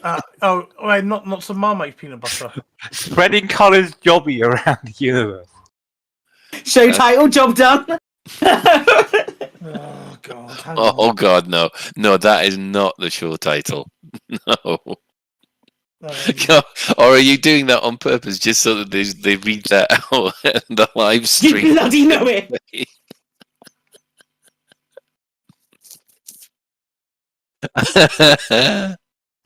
Yeah, that's going to go down well. But yeah, something like that, like an event that commemorates something that has actually happened within the Elite universe, rather than sitting it in something. I know Easter is like in the same way that Christmas is, to some extent, Easter has been adapted by people of lots of different faiths and things. And like as a time when children eat chocolate, but if you can keep it outside of the realms of like that kind of religious sphere, but put it around that sort of. Well, it needs Buckyball Day. Well, yeah, or anything, you know. Just although that said, Pride is not religious, so I would like Pride, please. So it's a bit of a Grinch question, because it's my job to be the Grinch sometimes on this show, it seems. Being a bit of a Grinch question is, would we rather they spend the development time adding all year round content or fixing bugs or whatever it is, or would we like more of these sort of events? Well, look, it's getting a balance, isn't it? I mean, having an event every week is for one particular thing or another. It just gets out of hand, you know. You look at some of the things like, oh, did you know it's such and such awareness week or such as. You can't be doing that because then it'd be too much content just to cover these one things. If you stick to the main ones, then you know, like Halloween and Christmas, those seem to be the two big ones. That would probably be just about the right amount of effort, special effort that you need to do. But admittedly, it would be nice if every now and again there was an extra thing like, I don't know, Pride or Towel Day or. I mean, you know. I mean, not every now and again. Every year, Pride happens every year. It's very important. Yeah, but it's something you turn on and then turn off again. Yeah, absolutely. Like, honestly, skins in game would be fine for me for Pride. Like, if I had to spend arcs and it went to like a LGBTQ plus charity, if I had to spend like or buy some arcs and a portion of the arcs that I spent went to the Trevor Project or some another charity, some kind of some appropriate charity that Frontier had picked, because there were a fair few, especially within the community management of Frontier generally, there were a fair few people who are part of the LGBTQ plus community, and the fact that there isn't something in Elite as another member of that community makes me incredibly sad and disappointed, because they've had years to do something and all I'm asking for is a rainbow ship skin. Like, literally, put it on an anaconda and I will buy a fucking anaconda if I have to. Can we put it onto an Imperial cutter? Yeah, sure, I've got one of those. Okay, good. So in general then, because there's just, again, I'm thinking quite cynically, I would rather have. I mean, I've got no problems with the Pride events and stuff like that. It's the rewards for doing that. I would rather have the rewards for taking part in it than getting my card out and spending money on it, if you see what I mean. Because because it shows a support if you spend your time on it. And I guess you could argue time is money, but you know, if you actually do a series of content in game and your trophy, if you like, your reward for doing that is this skin, this whatever it is you're after, that for me shows a greater degree of participation in the event than, oh, that's a nice skin, I like that topic, ching ching. Yeah, I mean, it's. Oh, no, go on. ahead. Sorry. No, go ahead. No, go on, Si. It's okay. For me, yes. I would rather spend money and have that money reflect towards an organisation that is helping people within that. This is specifically for Pride. I don't think that a Pride event is quite necessarily the right course of action. This is just Pride in relation to anything else. I would love to have an event, like, for example, like Miggles was suggesting, like the founding of the Pilots Federation, and or I like the generation ships leaving, something based on in-game lore, but just give me something for Pride. I think the other part of that is that if it's available to buy in the store, for me, part of it thinks that's said company cashing in. Or, I'm thinking, what did Frontier get out of it if they make ARC sales? It's kind of like, I don't know, it's almost like the people who, when they donate some to charity, they stand in front of TV cameras with a giant check. And it's like saying, well, how much are you doing this? Because you get to stand in front of the TV with your company name and a giant check. And how much is it because you care about the issue you're giving money to? So, but anyway, different point. Very different point. Meanwhile, in the back back with these events, I mean, how can you dangerize it? What events could you actually have for Valentine's Day? Is it going to be basically delivering boxes of chocolates to certain places? Yeah, we could deliver chocolates or flowers around the galaxy as some kind of CG thing, couldn't we? Only if I get to have an outfit that makes me look like the Milk Tray Man. you basically want to look like a James Bond knockoff then? Well, you could do with Odyssey now, couldn't you? You could have the Milk Tray Man outfit in. True. Very true. And you've got to take it from one settlement to another without being detected. Because, obviously if you are detected, then, that's the mission busted. I think if I was doing content for Valentine's Day, I would have a Valentine's message in every commander's inbox, but it would be generated for an NPC. You wouldn't know who it's from. You just say, "Be my Valentine, meet me in Lave, whatever." And then when you turned up, there was a complete pirate fleet there trying to blow you up. That would be quite entertaining. Of course, yeah. There's Shan's approach to Valentine's Day, just pain and suffering. April Fools. What an April Fool's trick. Would you want April Fools? Because that would be a really fun thing to do in game, wouldn't it? No, because April Fools will just be a whole load of people saying, "Wait till this comes out on console." No. April Fool's event in game, not a Frontier trolling people or anything like that. But basically, you lead them on a wild goose chase, and you pick up the reward, and it's a canister of bio waste or something silly like that. Yeah, I mean, the thing is, yeah, these. It would be nice to have these kind of things in. It's just you get the feeling that it would take a. It's just that we've been waiting for ages for extra missions to come in, and yeah, they do seem to take a long time to create. They do, and that's where it comes back to: is it worth the effort for only a couple of days or a week or so? Yeah. Okay. Has anybody got any other holidays that they'd like to see put in?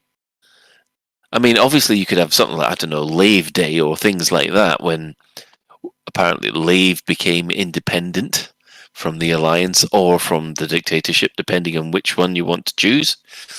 See, I think actually, you say about that, I think a LaveCon day would be good, because there's an awful lot of people who can't make it to LaveCon for whatever reason.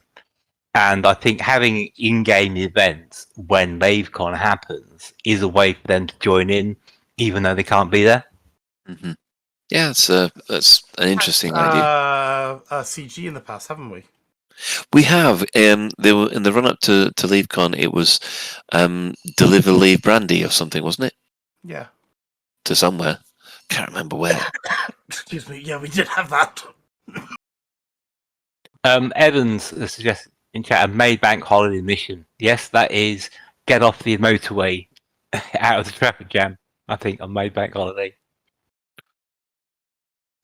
But yeah, I think a LaveCon day, something to get people involved in stuff that can't be there. I think that would be a good thing to do, personally. I like Katie Anna's suggestion of googly eyes on helmets for April the 1st. That's what they do in Overwatch. That'd be fantastic. They give everyone googly eyes in Overwatch. Didn't Malik do it all year? Sorry. Yeah. Right. Well, I think we'll wrap this one up. It would be nice to see some more events in Elite Dangerous. We'll just have to wait and see whether or not they do anything. Although, Psyche, if you drop a hint to, have you mentioned this to any of the CMs? Why? What about the Pride Day? Well, I sing it all the time. Okay, I just wondered whether or not they knew. That's all.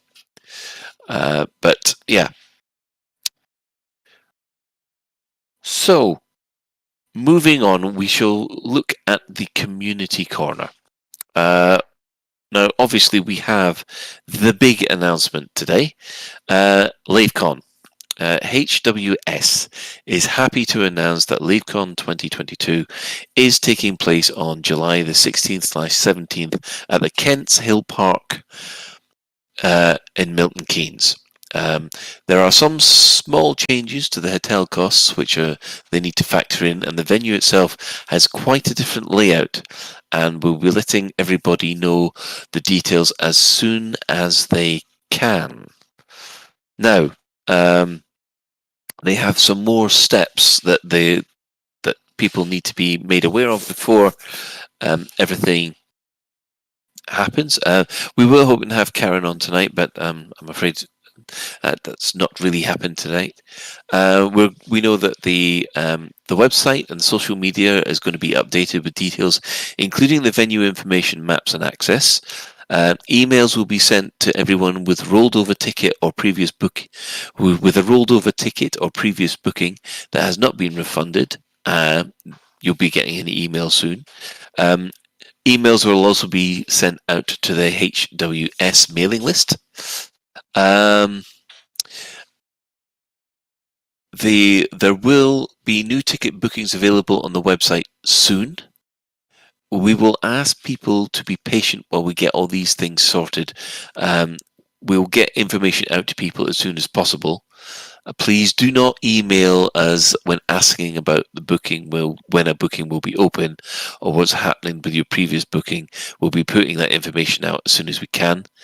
They are going to be taking bookings for hotel rooms on the Friday and the Sunday nights, but please do not book your rooms via the website for the hotel website for this, because they've got, I think they've got a deal or something. You do all your bookings via HCS rather than via the website. Yeah, and please do email us with any concerns that we have that we are not likely to address. But please be patient for a response. If it's being answered publicly, we may not give you an individual response.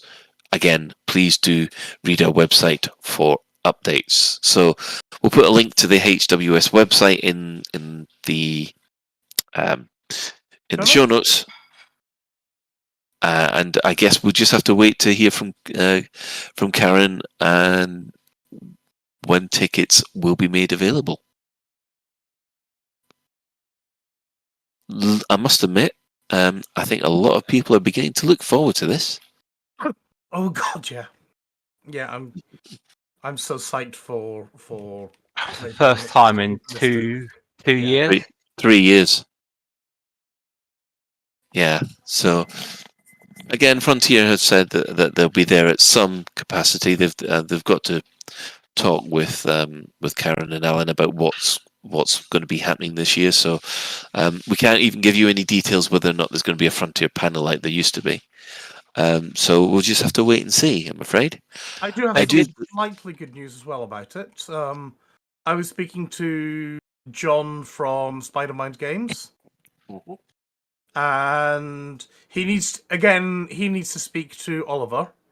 Yeah. But we are most likely to have some kind of Spider-Mind Games thing, and we will hopefully be doing some kind of RPG with them. Hopefully live at LaveCon, and possibly, hopefully also like we'll do like a setup, sort of recorded or live or something like that, before LaveCon, and then leading into the finale at LaveCon again. Oh, right. So you want to do a kind of two-parter where the finale happens at LaveCon. Okay. Obviously, I think we're going to try and manage it so that episode 400 of Lave Radio is broadcast. This is one of the reasons why I suggested it being a two-parter. Yeah. So that you're going to get extra Lave Radio content until then, just so that we can say this is our 400 episode coming live from LaveCon. Well, Speaking of shoehorning, ladies and gentlemen. Yeah, well, talk extra about Lave Radio contact is either an incentive to come to LaveCon or flee, isn't it, really? It is a bit, yeah. But yeah, we'll have to hope for, fingers crossed, if all goes to plan. So yeah, so hopefully we'll see a lot of you there. Fingers crossed. Item 2 on the community corner. We have been challenged, ladies and gentlemen. Hillbilly Redneck Radio, that's loose screws to everybody else, would like to take on as many Lave Radio people or even Lave Radio listeners at Horizons CQC this Sunday. It will be at 1900 hours server time, which is I think 1800 hours GMT, on Sunday the 17th.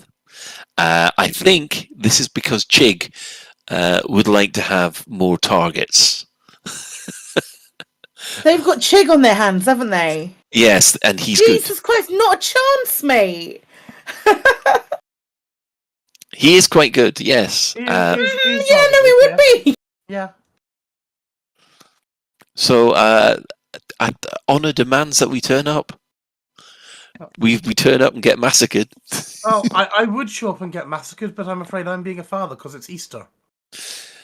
Oh, so I'm being told it's 8 BST. Sorry. And Commander Chig's in the chat saying that he's not. He's not good. That's like someone who's very good at poker turning up at table saying, "I'm a newbie. Take it easy on me." I've never played poker before. Yeah, I believe you. Thousands wouldn't. But so yeah, I mean, I can't take part, but I approve of this action. Yes, well, I'm going to.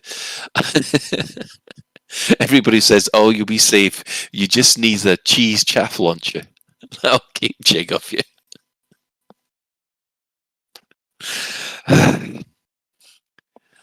I guess no one else knows about Chig's fascination with cheese. He is the American equivalent of Wallace. Does like a nice bit of Wensleydale. But I think the more important thing that's happening this weekend, Buckyball Race 3.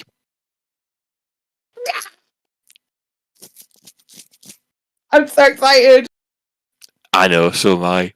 It's going to be a really good one as well. It's going to be nonsense. I know. I'm determined to get out of the 1 point club. I don't want to be. I mean, admittedly, Psychic, you're 12th, and I'm a lot further down the list, but we're both still in the same points. I'm sorry. I want to be out of the 1 point club this time. It's a tricky race. It is. Only reading it, I've been like, oh Jesus. So yeah, I'm really looking forward to it. I'm like super looking forward to it because it will literally consume my life from that Tuesday onwards. Well, get your ships to Dublin Citadel in the Gateway system because Race 3 in the Magic 8-Ball Championship, the Wiccan Beware Race, starts this Saturday, 16th of April, and runs until the following Sunday, the 24th of April. Once again, the gloves, shields are off. But this time we're trading cargo and flying through tunnels. Why? With Buckyball there is no why, only do, and if you don't like it, you can blame our host for this month, Commander Sulu. Full details on the forum thread as usual. Yes, this is based on the starting mission for Frontier First Encounters called the Wiccan Run, and the Buckyballers have taken an Elite Dangerous version, and it involves flying through a tunnel. And this is the best bit: you get a time penalty for each meter per second you are under 200 meters per second. So if I fly through that tunnel at 150 meters a second, I get a 50-second time penalty. You've got to do it fast, and you've got to get it right. And I don't think you can get anything bigger than a Cobra through there. So I'm looking forward to see some of those other ships. So, Epiphas and I have a little bit of a race in Corvettes. So we are 100% both giving it a go. But yeah, it's gonna be a squeeze. And how many tons of Vaseline will you need to get your Corvette through that tunnel? I'm thinking I'm going to go mostly on hopes and prayers and see how much that gets me through. I've heard that they work really well for people, so hopes and prayers it is. Oh Lord! So yeah, that's going to be an interesting buckyball, and yeah, hopefully I will be able to do better than Max Verstappen did at the weekend.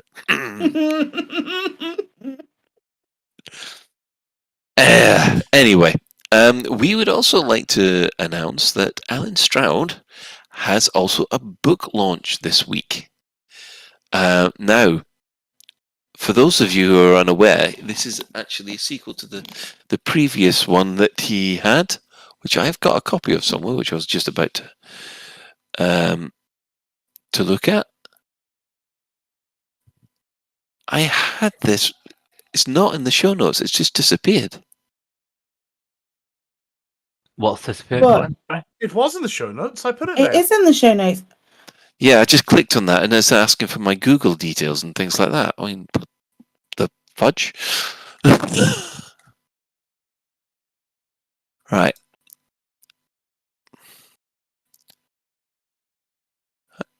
Anyway, take you to Amazon. Resilient 2 in the Fractal series. If that's what you're on about, Colin. yeah. I'm really sorry. We can put the links in the show notes, can't we? Yeah, we can put the links in the show notes. I thought I had all the details right in front of me, but it's yeah. It's Resilient 2, the Fractal series. He's launching it at EasterCon this weekend. I think, if I remember correctly, is EasterCon not in Birmingham near the NEC? EasterCon, I think it is, yes. Yeah, because I'm sure I ran over from Insomnia. So Insomnia was over at the NEC, and Alan was over doing bookie things over at a hotel next to the NEC, basically. Yeah, because it's Resilient, which is a follow-up to his previous book, which was Fearless. That was it. Which I've still got a copy of it. I did enjoy reading the Fearless, so I'll have to. Yeah, I'll be getting a copy of that at some point. I do apologize. I don't know what the heck went wrong with my machine just then. Random. Colin. Yeah, I do apologize. Tonight it seems that my machine has been misbehaving.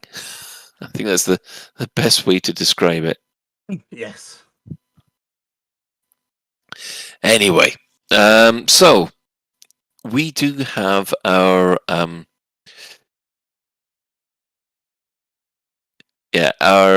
mostly Clueless section. This is again from Domzilla 2112. Now, I know this might sound a pretty dumb thing to, I think, everybody else here. To collect stuff in your SRV, you've got to have it targeted, and obviously your cargo scoop open. The amount of times that I've seen newbies drive over the same thing again and again and again, and wonder why they're not picking stuff up. You have to have it obviously targeted to pick up, which I know it sounds noddy, but I had someone come in my chat, I think either Friday or Monday, and say, I don't understand why am I not picking up something in my SRV. So it absolutely happens all the time. That is a really good Mostly Clueless section. So, yeah. There you go. Obviously. Right, we've got any other business. Obviously, we've touched on Resilient at EasterCon. Apparently, it's also going to be wine there as well. So that's always useful. Now, you have an extra bit of any other business side. I do, and it's kind of self-indulgent, so you'll have to bear with me a little tiny bit. 52 weeks ago today, on a Lave radio episode, a very early one in my Lave radio career, I lost absolutely my train of thought or whatever I was doing, because I had an email drop into my inbox saying that I'd been partnered by Twitch, and I cannot believe that it is 52 weeks ago. I do have no idea where that year is gone, but because of that, tomorrow is my partnerversary, and I will be celebrating. So if you're free, drop by and say hello. There's my self-indulgent ramblings. Yeah, I remember that site. It was really cool, actually. I can't believe it. Because all of a sudden you went quiet, and then there was this yay thing, and and it's like, what's going on? It was like when you get the nod to be able to apply for Twitch Partner, it tells you that you'll get like a response within 2 weeks, and I think I was in like week 15 by that point, waiting for someone to get back to me, and it had gone into the application had gone into an overflow queue, so I was a little bit sort of chomping at the bit and thinking that I was never going to hear anything at that point. But yeah, it was 52 weeks, exactly 52 weeks ago. That happened. Yeah, do you see, this is the thing, Psychic. I still think of you as someone who only joined sort of 5 years ago. It's just struck me now that it's been more than a year we've had you on Lave Radio. It's been like maybe like a year and 3 weeks, something like that. There's not like a huge overlap between them. So, yay. Well, don't act so. Oh, sorry, Colin. I was being positive there. How I've managed to put up with you guys for so long is beyond me. Well, no one gets sacked from Lave Radio, so it's all right, Shan. Give it time. That's why I'm still here. Yeah. I was going to say these things can be arranged. Right. Has anybody else got any other business? I guess not, then. Hang on. I'll do that. I should mention I'm not going to be around next week because, as I said earlier, I'm doing family things. It's Easter, so yeah, doing family stuff. Easter is Easter, which is always fun. Right. Well, we don't have any questions of the week. I will say thanks to everybody who's contributed to little comments to our YouTube channel over the last couple of weeks. That's been quite nice to see. Mostly a couple of comments. I would actually read them out, but unfortunately it seems that my internet is just dying a death tonight. So it'll be ages, and the last thing people want is man looks up stuff on the internet while trying to broadcast. So I guess we can do some shout outs. So first of all, our sister station, Hutton Orbital Radio, it broadcasts on a Thursday at 8:30. You can tune in at twitch.tv Hutton Orbital Truckers, or just go for the audio at radio.forthemug.com. For the discerning commander who likes a bit of CQC action, check out the CQC Discord at discord.me/Elite Dangerous. CQC We're also giving shout-outs to the following Elite Dangerous podcasts, which have appeared over the last year. That's Allegrab AM, Black Sky Legion, Canon Podcast, Spanish speakers have the Elitecast. There's the Fatherhood Podcast. Who do we have on Flight Assist this week? A little-known commander by the name of Commander Newell Turner. You might know him. Ooh. You may possibly have heard of him. Oh, I'm not sure. The name sounds familiar, but I can't. You might know him more like the Chris Mark IV or Dower Scotsman. Any of those names might ring a bell. Can we play a quick game as well? Actually, pick 2 items near you, and that's the name of your next ship. So, Colin. 2 items. Glass screwdriver. What? Something screwdriver. Glass screwdriver. That works, yeah. Si? Boba Fett fan. Shan? Those are 3 words. Oh, got a really messy desk, so I have to choose something. I don't know. 2 things quickly. What jumps out at you that isn't going to get you arrested? Okay, glass hotas. Yeah, I could work. And I guess I'll go with my Vaseline Kraken, I think. You got Vaseline on your desk. I don't want to know why did I ask the question that I didn't need to know the answer to? Vaseline on my desk for chapped lips. Thank you very much. We've missed Psychic Smut section for ages. Oh dear. Can't help it if it writes itself. No, just no. Right. So Well, you've got Ben's slippery gobby in the guys. No, we did Ben the other week. And that's another story. That's why the Vaseline's there. Already dying.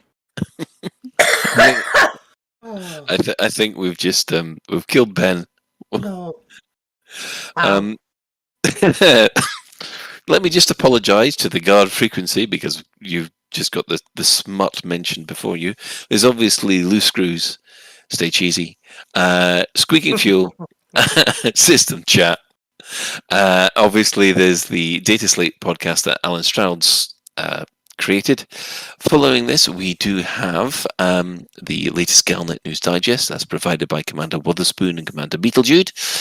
And we'd like to thank everyone who's chipped in the Twitch chat. And who in-game commanders have we got right there, Ben? So I've been running around shooting people and being exploded by Commanders Newell Turner and Miggles. Excellent. So yeah, Miggles. Miggles went off, and I'm sure he deliberately shot a barrel next to me that then exploded all over me and killed me. So Can we? I think from now on we'll have to. Well, when you have been backstabbed by someone else on your team, yeah, you've been bruised, or you've had the full Garrido. How does that sound? I'm sorry, we were doing so well, but then we got Garridoed. Yeah, Psychic's here, Bad Beyond's here, and Halo Fanatics has been about. I think that's all I've seen this evening, if I remember correctly.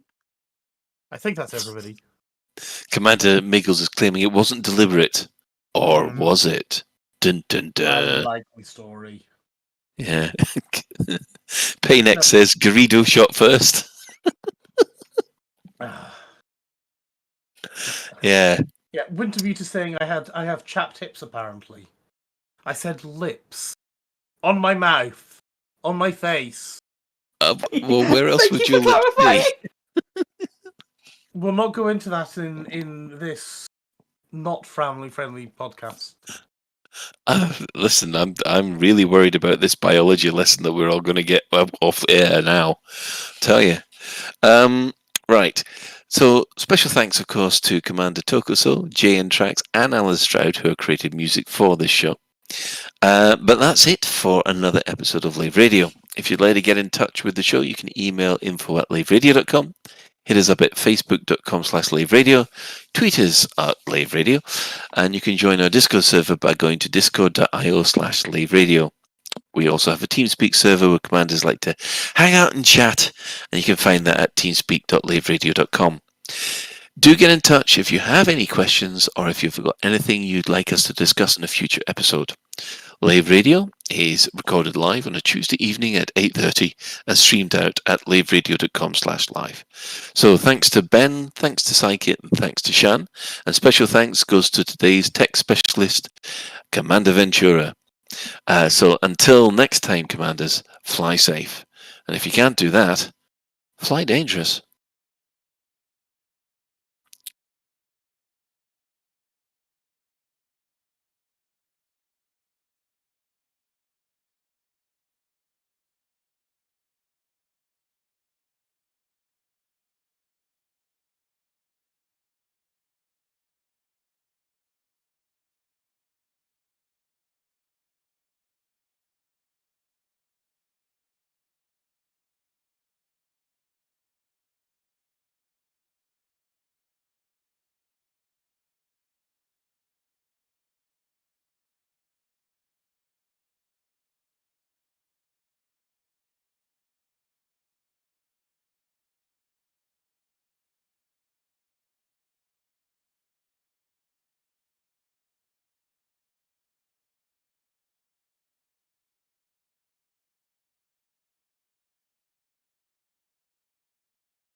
Is your life like this? Sounds like someone having an orange inserted.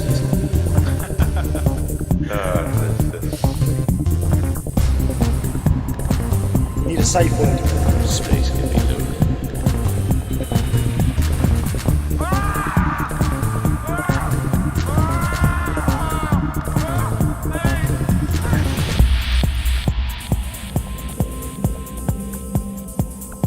I'm gonna see the galaxy.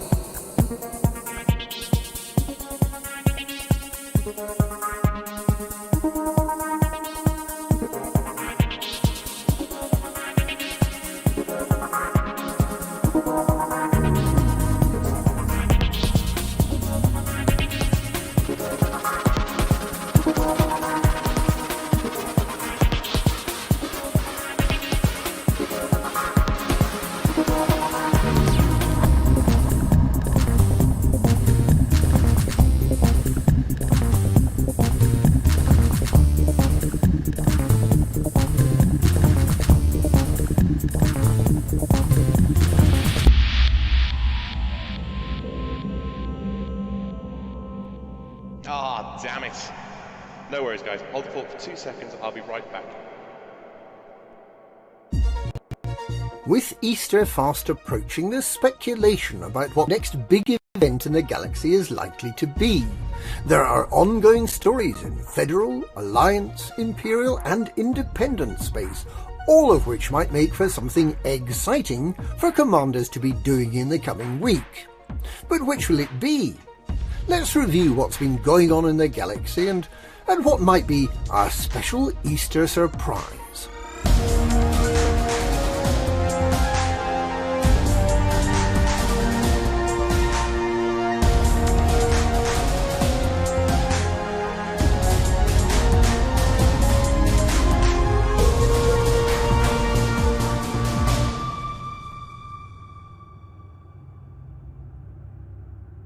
The Colonia Bridge is done and dusted.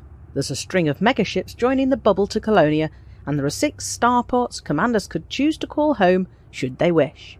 There have been no more unpleasant surprises like the Holloway Biosciences Research Facility 15 that was found during construction, and which hinted at the existence of a dredger clan that practices cannibalism. The Phagos clan. If they do exist, this mysterious clan is out among the stars. We may never hear of them again. Archon Delane seems to be happy enough with his new luxury starports around the galaxy and with the income from the illegal part of the trade in Onionhead Gamma strain. He suffered Thargoid damage to California Freeport in the California Nebula, the only starport ever to be attacked there, but it has long since been repaired and remains a sumptuous and wealthy starport in a beautiful location, just the place for the tourist trade, which is a far more reliable way of parting people from their credits than piracy ever was. There seems little likelihood that President Hudson's proposal to change the law to allow him to run for the presidency for an unprecedented third term in 3309 will cause any immediate trouble. The proposal for the so-called Hudson Contravention has been kicked into the long grass of a federal subcommittee, with every expectation that their deliberations will last for months, if not years. The Federation is a dull place, at least for now. The Alliance has a little more going for it in terms of potential interest. The Sirius Corporation has its paternal eye on the Alliance, with 4 megaships occupying Alliance systems and prepared to leap to the Alliance's defence should an unexpected infestation of Thargoids in the core systems suddenly break out. The Riort Mining Coalition failed to depart from the Alliance following a massive bribe by the Sirius Corporation for the system to remain within the Alliance, so dissent amongst member systems seems to have been eliminated. Sirius hasn't bothered deploying megaships to the Coalsack, Witchhead or California nebulas, which are the places Thargoids actually go.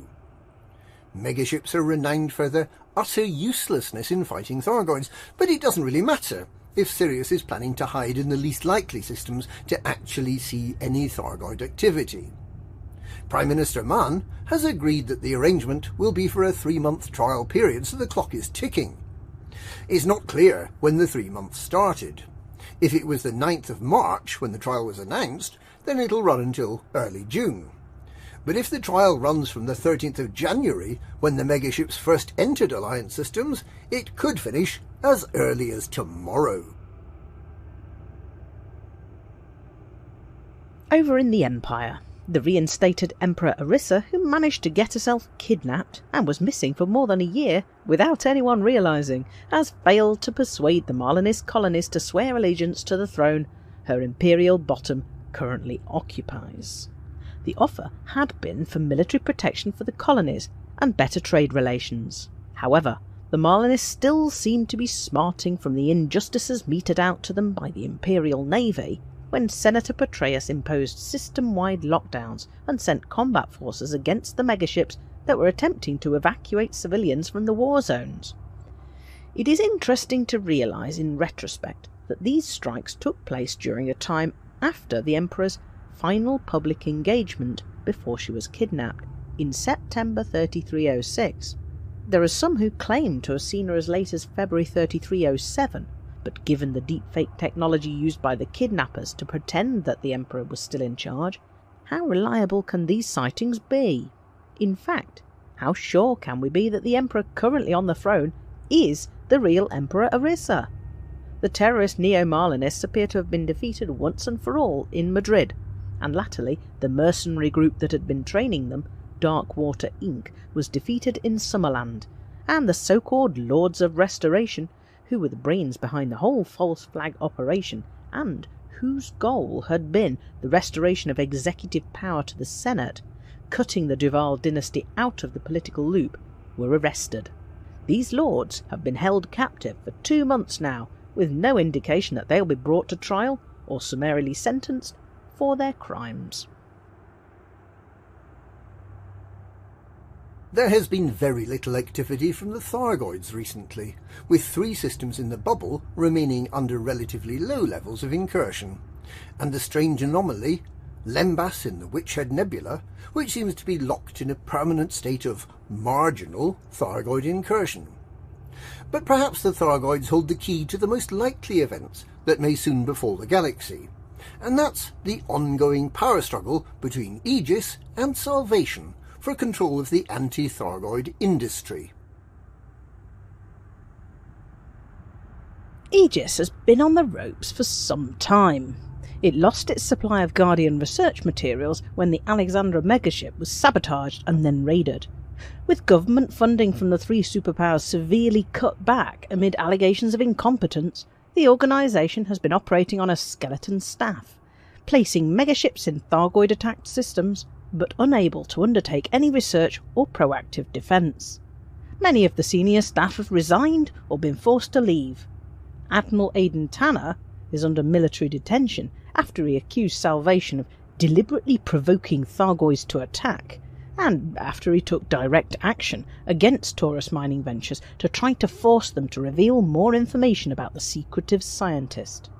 His court-martial has been put on indefinite hold, following the revelation by Professor Albert Ezro, one-time head of research in Aegis, and engineer Ram Tar, that Salvation's superweapon appears to use technology that might be considered as unethical. Quite why the court-martial was halted remains unclear, as Tanner was certainly responsible for the loss of the megaship Musashi. Pitted against Aegis, we have Salvation and his faction, Taurus Mining Ventures. Salvation mysteriously appeared from nowhere, round about the time we started finding out about what may have been the first reliably documented encounter with Thargoids by a company called Azimuth Biochemicals 200 years ago. Azimuth was secretly researching using Guardian and Thargoid technologies to develop a superweapon, but the research team went missing. With Salvation's help, commanders found that the crew of the Azimuth Anaconda Proteus had indeed developed a working prototype weapon, using a Guardian relic, but it had misfired and killed them all. Their secret had lain undiscovered for nearly 200 years. Shortly after the Proteus was rediscovered, Salvation developed his own superweapon, seemingly also using Guardian relics. In a demonstration firing in the Cornsar system, which had inexplicably become infested with Thargoids, the weapon proved successful in wiping out all the Thargoids in the system, destroying some ships and forcing the remainder to flee. Salvation used the weapon 3 times more in systems in the Pleiades, and once again the Thargoid incursions were immediately cleared. Salvation promised at the end of last year that he was preparing a far more deadly superweapon, one that'll wipe the Thargoids out completely. Nothing has yet been seen of this weapon, but his faction, Taurus Mining Ventures, has just finished collecting another megaship full of Guardian relics. So perhaps he has something planned for the near future. But there's more to the story of Azimuth Biochemicals. We discovered last year that they were still active in 3303, less than 5 years ago, trying to engineer a Chimera Thargoid scout piloted by a human, and they appear to be implicated in the loss of the Aegis megaship Alexandria. Evidence found in the wreck points to the so-called Witch, who runs Azimuth, having ordered the megaship to be raided for its cargo, with the crew left to die of cold and suffocation.